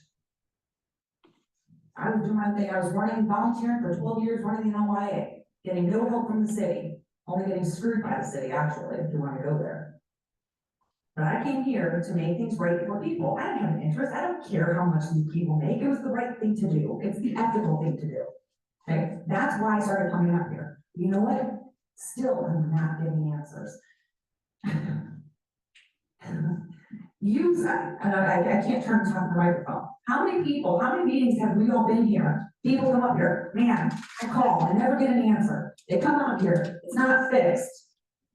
How many times do we have to hear this before we do something? No, you just ignore them and hope they go away. And then they wait a couple of years and they get mad and they come up here and they do it again. We're not doing our jobs. Your time clock, time card thing is junk. You know your employees are clocking in from home, don't tell me they can't do it because they can't.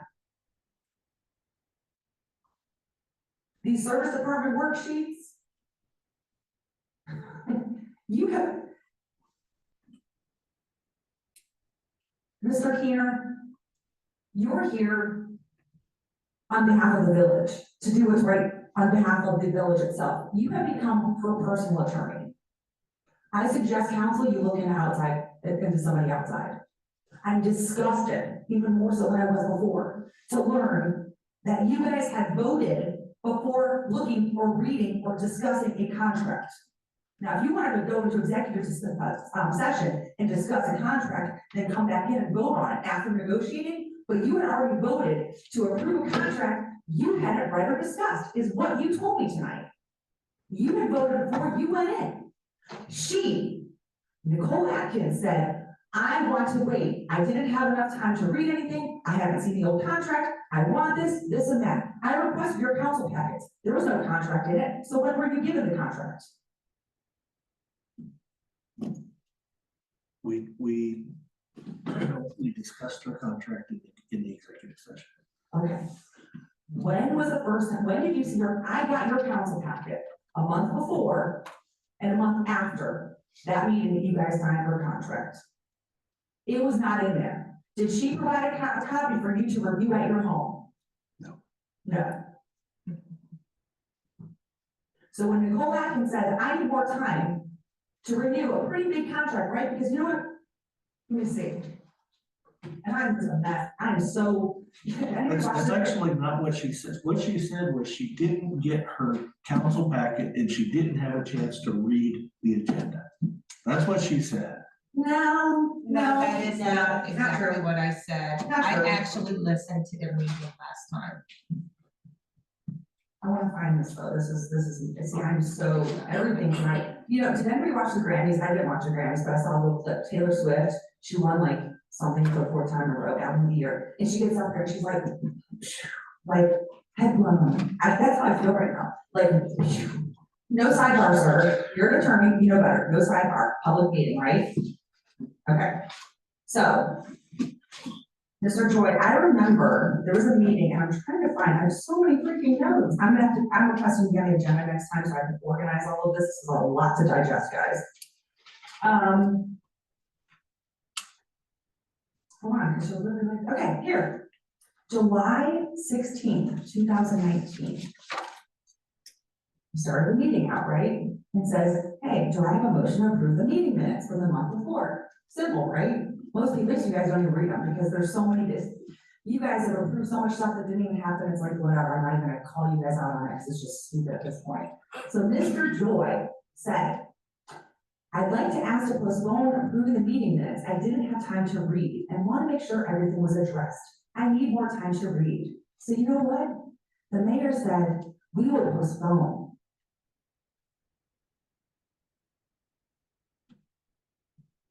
Come on, wow.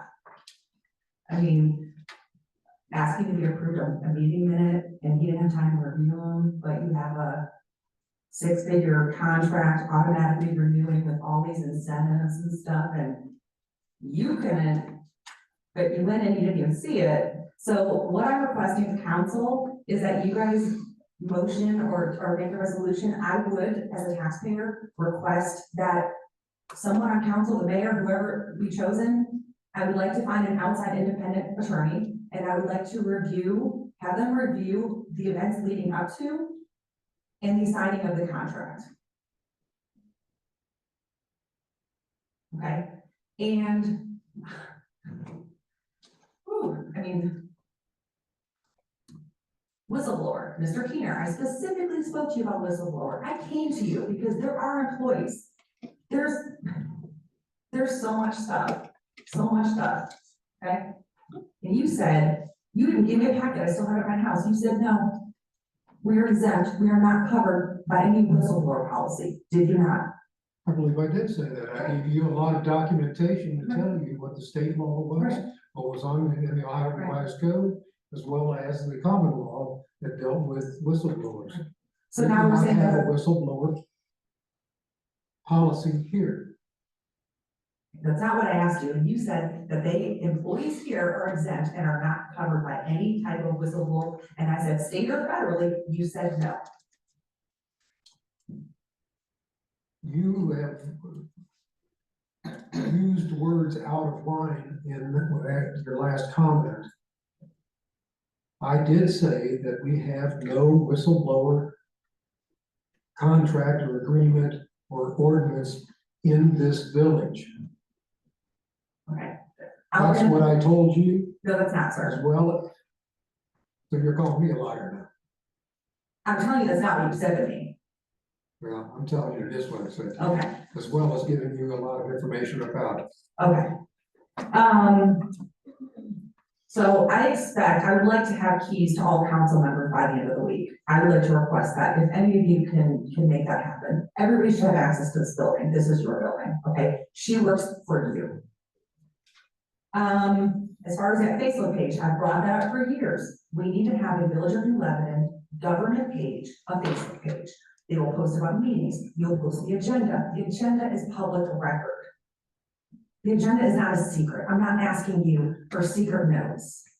That should be posted. I don't care if I get it before Melissa. It's an agenda. You have amended the agenda right before the meeting. You don't notify them. They don't get updated agendas, do they? No. They get it in an email. So then email them the agenda and then post it online. It should be posted on the Friday before a meeting. So somebody please take a note. I'd like that to be considered. The agenda should be on Friday before. Yeah. Our billboard hasn't been up. That was brought up to me. I really don't care about the billboard, but people don't go to the website. I told you for years, Glenna, and you agree, our website sucks. It's like a 2-year-old does it. You go on there right now, and it's just a big sheet of paper. You can't even read anything else. And it's not just about hitting refresh. I'm not an IT person, but I'm also not a teacher. As far as the annexation goes, I think that everybody's coming to a conclusion, and the bottom line is they've been asking you multiple times for pros and cons. Not, okay, we understand what income is. How much income? Give us a roundabout. If you're estimating even just a 2-person household and you do it at the lowest salary, give them numbers, give them something. You have a new council that is actually asking questions that should have been done years ago. So give them the pros and cons. So you're saying that the EPA came out and inspected our water and sewer plant? I'm saying that I had the email from the EPA telling us what our water plant gallons per day is. Okay, so the EPA knows what we're able capacity-wise and what our usage is. Correct. How do they know that? Is there a meter? We send there's reports that have to be done every so often to the EPA. Okay. So my thing is I would like somebody to go and actually inspect. The thing is that it wasn't, let me rephrase this, because yes, capacity was, it's the condition also, like I've said many times. We have not put any money into that sewer water system for many, many, many years. When that goes out, you're looking at a catastrophic amount of money, correct? Can we have an inspection done on it, on the water and sewer plant? I mean, ultimately, your responsibility is to us before them, correct? This meaning the new, what do you mean by that? Meaning the potential annex product. That's what I thought you meant. Yeah. Okay. I personally, I have a cornfield. Tammy does also. I personally, you want to put an 82 house development behind my house, I'm gonna be furious. I moved where I moved because I don't want people in my backyard. So, you know what? This does affect the people that live here. So what I suggest is that you send out letters when the mushroom place wanted to go on the corner of Broadwood and Main Street. Anybody within so many feet it affects, I want to hear input. Then you need to send a letter to every single person that's within a radius of that development. That did go out. It did? Yes, it went out before the planning board meeting. That's why Nickerson, I think, was here. You got a letter. Yeah, anyone within that radius got a letter before the planning board meeting. Okay, and what was your feedback? I don't really remember. I mean, there were a couple people that lived in Jackson Township that spoke, and I think there were a couple people in New Lebanon that spoke. The room was not packed with people. And I think you were here. That was your response? Yep. Okay, well, it was all against it, so this is pretty my point. You have 100% thumbs down. As much as I would love income in this town, like they said, you have us on a 15, 20-year rotation, correct, for our streets? That's the goal, right? Okay. If you're getting 9 streets done in 5 years, right? Typically, average. Okay, that's the high side. How are you possibly gonna get my street and take on more road and do this on a 15 to 20-year rotation? But that Moore Road isn't gonna need to be done for another 15 to 20 years. years. Right. Right. So how are you gonna get all of our roads done by the time their road goes bad? Right. I mean, all the roads aren't gonna go bad again at the same time, once If they're you're on a thinking- rotation. I think is that I don't think people understand how much it costs to do the roads and how much debt we're in, and they don't last that long. And everyone wants to say, oh, it hasn't been done for so long. The thing is that our mayor was up here for 20 years. You yourself, you've been up here for 10 years. I don't know how long you've been up here. These are people that have been on council. You've been on here, what, 3 years now?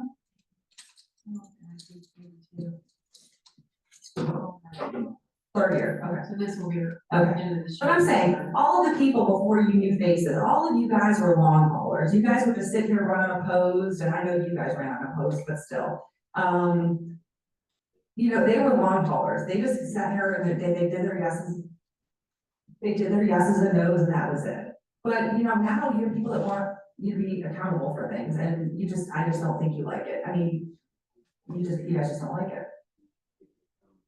I don't know, I have so much to go over, it's not even, I don't even know. That's not true though about, well, Homeland Security, first of all, if we have a breach, is it not correct protocol that we notify Homeland Security that we have a breach? Are you asking me? I would think that would go law enforcement, I'll ask Glenna, we're supposed to notify Homeland Security that we are in breach of the restrictions, correct? I would have to check with Homeland to see what they want, when they want it. I would suggest if we are in breach of Homeland Security, that you call them as soon as this meeting is over. I mean, that's serious. If you're talking Homeland Security, man, that's scary stuff. May I interject?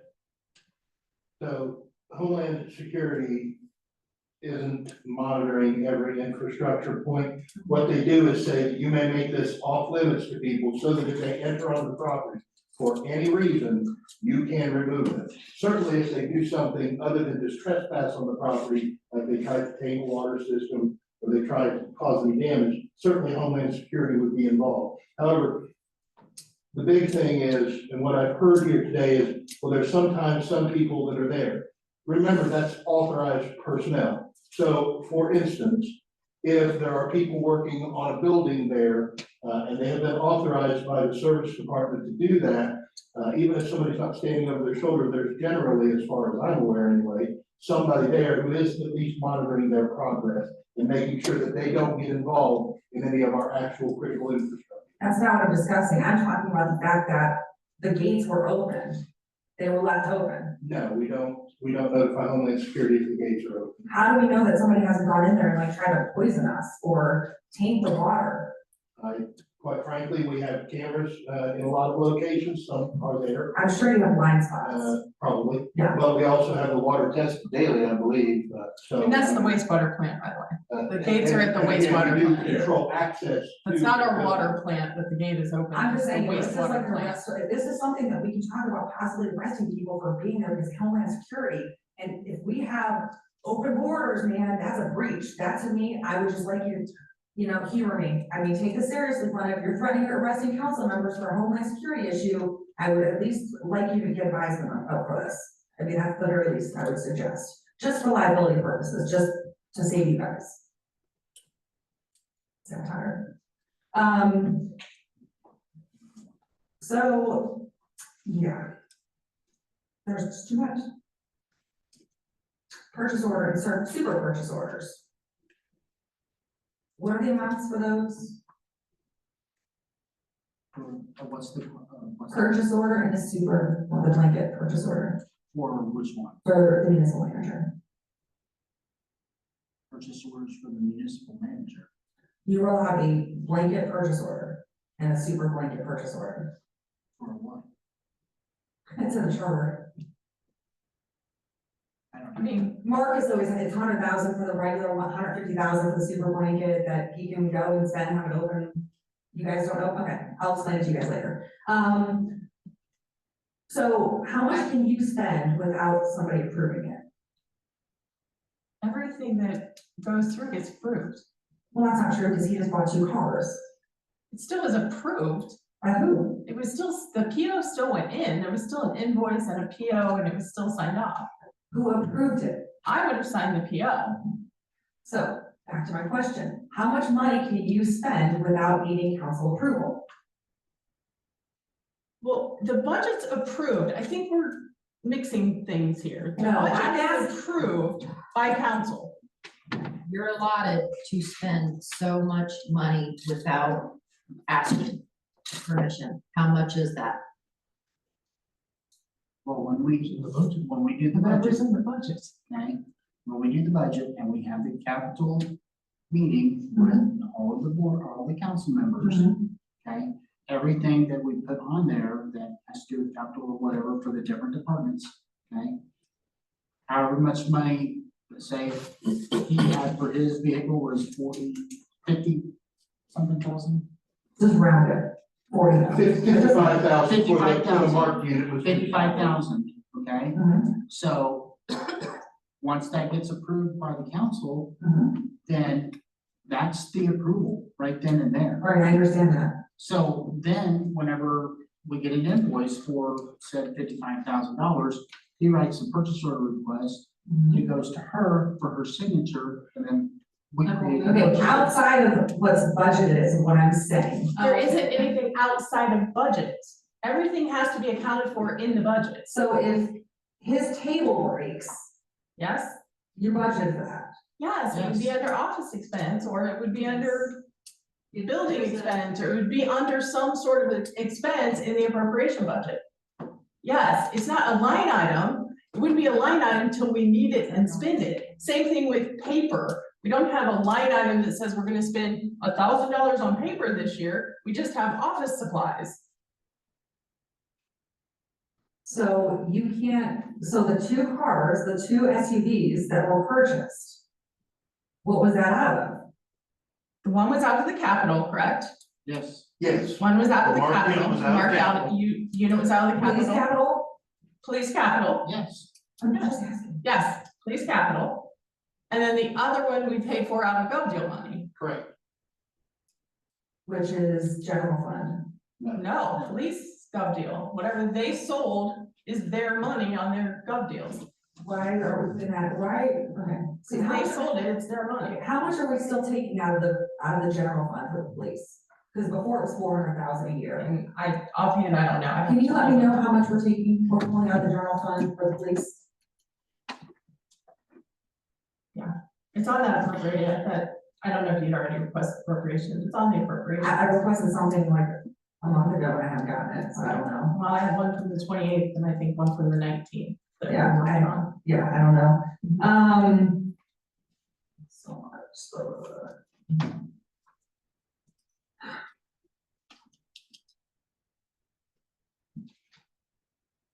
So much.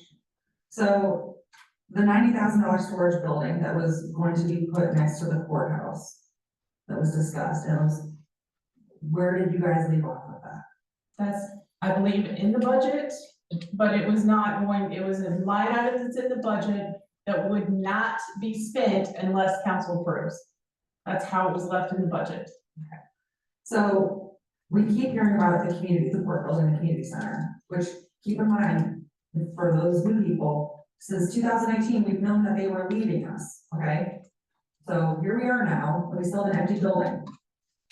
And I know we want to make it a community center, I know you talked about bringing the DMV, I know Mr. Perkins had brought up contacting Sinclair, Wright State about doing some satellite locations. There's been a lot of discussion. And then it was, okay, well, we're gonna put it, we're gonna bring to the architect. And we're gonna charge a membership, and we're gonna open it to more than just the community. And it's like, we're working on it, we're working on it. You said if you were expecting it to be open by spring, and I'm not holding you to that. Where are we on this? Again, the architects are working on it. They're working on it with the, as far as what it's gonna be, well, not infrastructure, but electric and the fire and all of that. They got behind and admitted they got behind, and so they had just gotten it over to the others. So is there maybe a first draft to look at? I don't have it back yet. So you have no draft, no idea of how it's gonna be? Well, I have a layout draft, but that's all I have, and so I don't have anything until they get all the other stuff done. Okay, so you do have a layout draft that you can provide to council, and it would be a public record. I'd like to request that also. I don't know who needs to write that down. I would like, yeah. I mean, what are we doing here? Well, I mean, we have to be able to afford it. We have to know what it is and exactly how it's gonna work.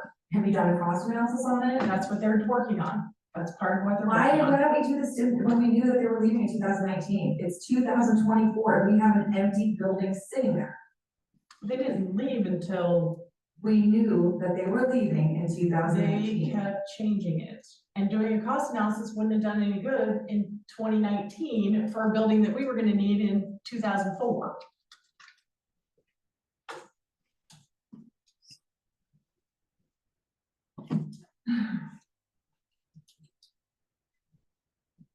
I think that you guys asked some good questions. I think that people need to stop taking everyone's word for something and say, show me, like you said. I wanna see it. Don't tell me it's Homeland Security, show me. It's been too much taking things by word. I mean, I have so many things back here. Mr. Joy, you say, God, I had no idea this stuff was going on. We never knew. Well, yeah. And you said that you took responsibility for it. You wanted to know more about what was going on, right? So let them know. The old council, they can interject whenever they wanted to. They can inquire to anything that goes on in the day-to-day operation. That's in the charter, correct? So don't tell them they're just legislative. The only thing they cannot do is to direct anything to an employee. That's her job. But they can inquire whatever they want. They can sit here and ask for every single timesheet from a police officer, they can ask for whatever they want. They have every right, and that's accountability. And that's something that that has not happened here for many, many, many years. You know, and then you wanna do all this. We talk about wasteful money, wasteful spending, potholes, you know, I don't understand. So this is okay, I cut it out, right? This is a pothole. And you patch it, you put the cold patch, and then you drive over it. You guys see what I'm doing? What she's talking about, am I getting the edges? No. Water gets in, crumble, fall out. We've been saying this for years. So, edges, seal. Heat, using heat. Using some sort of tamp. And also another thing is blowing it out first. You've got trash, you've got weeds, you've got pebbles, you've got stones, and then you're trying to put something to adhere to a surface, doesn't work. So I don't know who needs to go back and train people on how to do things. I think there's new council here. I really like it. I know that you don't like these late meetings and stuff, but for the first time, I'm optimistic and in making the wrongs right. The people that are busting their butts here, because we have some very good employees, very good loyal employees here that bust their butt that you probably don't even recognize. That really are taken care of. And then you've got the ones that really shouldn't be working here that, you know.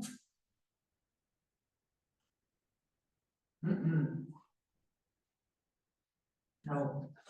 So you guys keep doing what you're doing. If we have to be here till midnight, then we're here till midnight. But everybody here is going to start earning their wages. Everybody. You guys, not saying you are, I'm just using an example. Everybody here is going to start earning their wages. The tax money that I pay, it needs to go to things that we need. Our roads suck. My suspension went out back on the rear end of my car, $2,000. Guess what? I just got my car back. Both shocks in the front, stabilizer link. Yeah. These roads suck.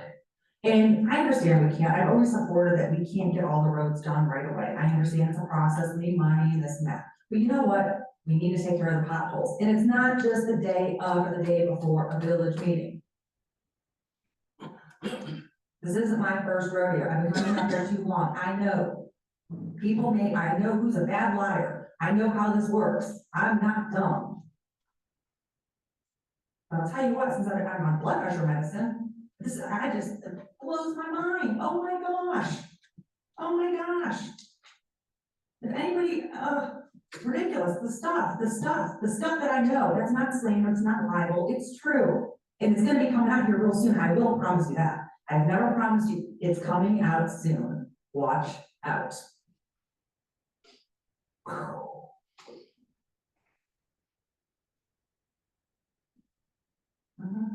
So, if anybody wants to get out while they can, I get out now, that's all I'm saying.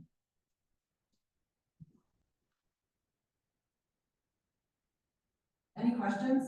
You keep. I got a question, but it's probably gonna be more towards Glenna and, police chief. But it's off of you, what you just said. I know that the money from the one call came from Govs. But it wasn't in the budget to spend it on that call. So how did that get done without us knowing about it? Because it was in she's talking about the money out of the Govs deal? Yes, Gov Deals was, the money going back to the police department for its use was voted on, last year. Anytime we sell surplus equipment, it does come back to the police department.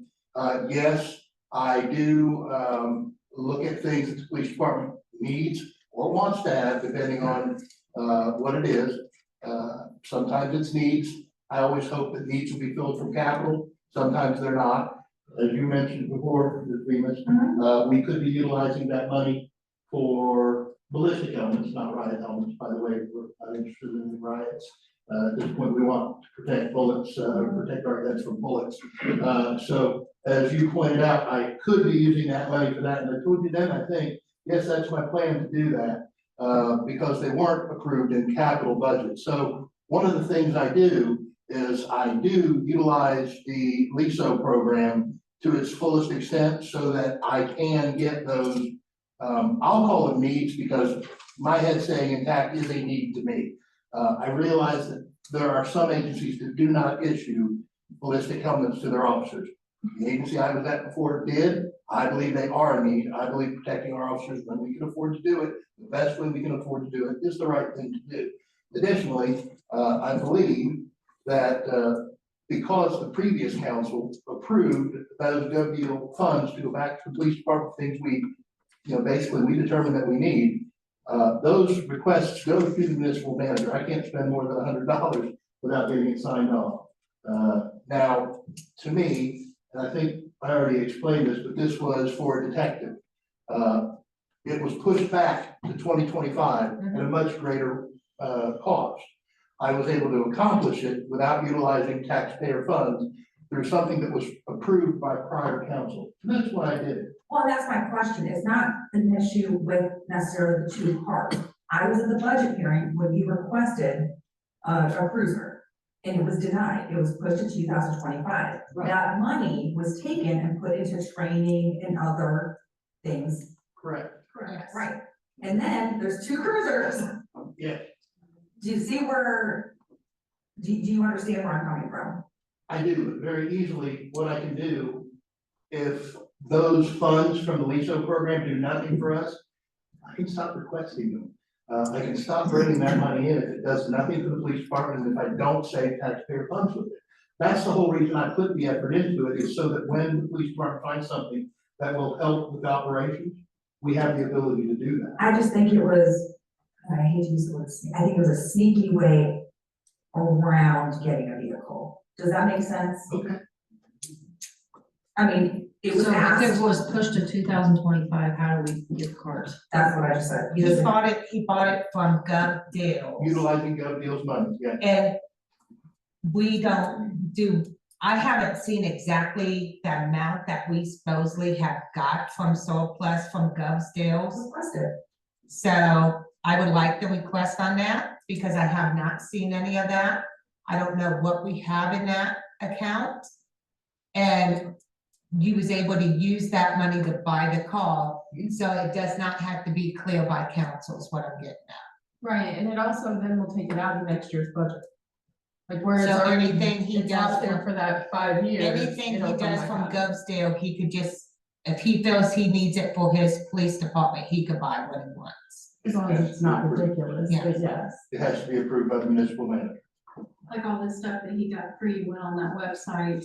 Right, that's the gov deal. And But he then got all that, That's not what that is him getting that stuff for but free. he's reselling it. Yes. Correct? But the thing is that, To so be clear, after we get use out of it, it's not gained, we don't get it just to flip it. Right. We get the equipment, we utilize it, and then if it's something that we no longer need, or we can, I mean, quite frankly, and it's the same thing I would do with, Lieutenant Workman's, car.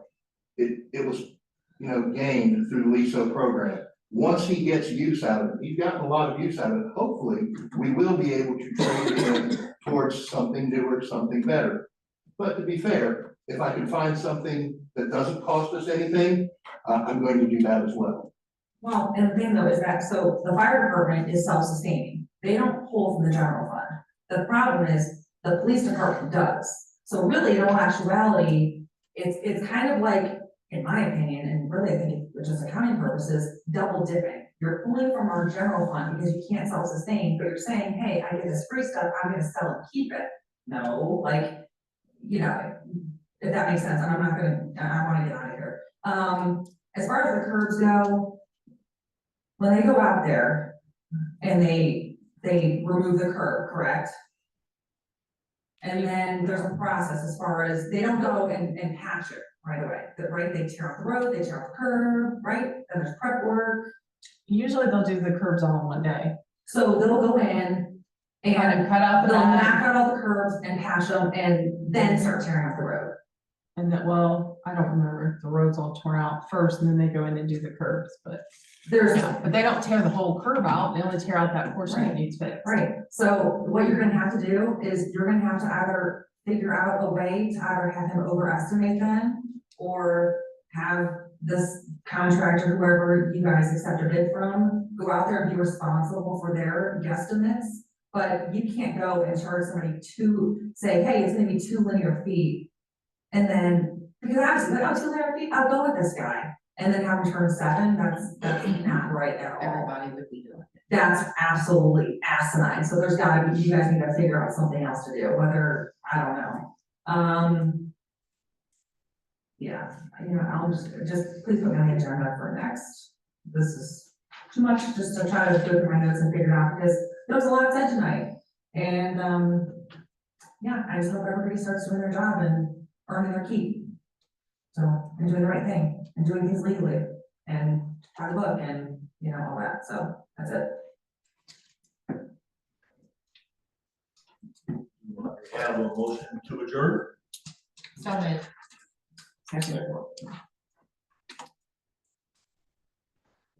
Councilmember Sexton. Yes. Mayor Atkins. Yes. Mayor Nicholson. Yes. Councilmember Bath. Yes.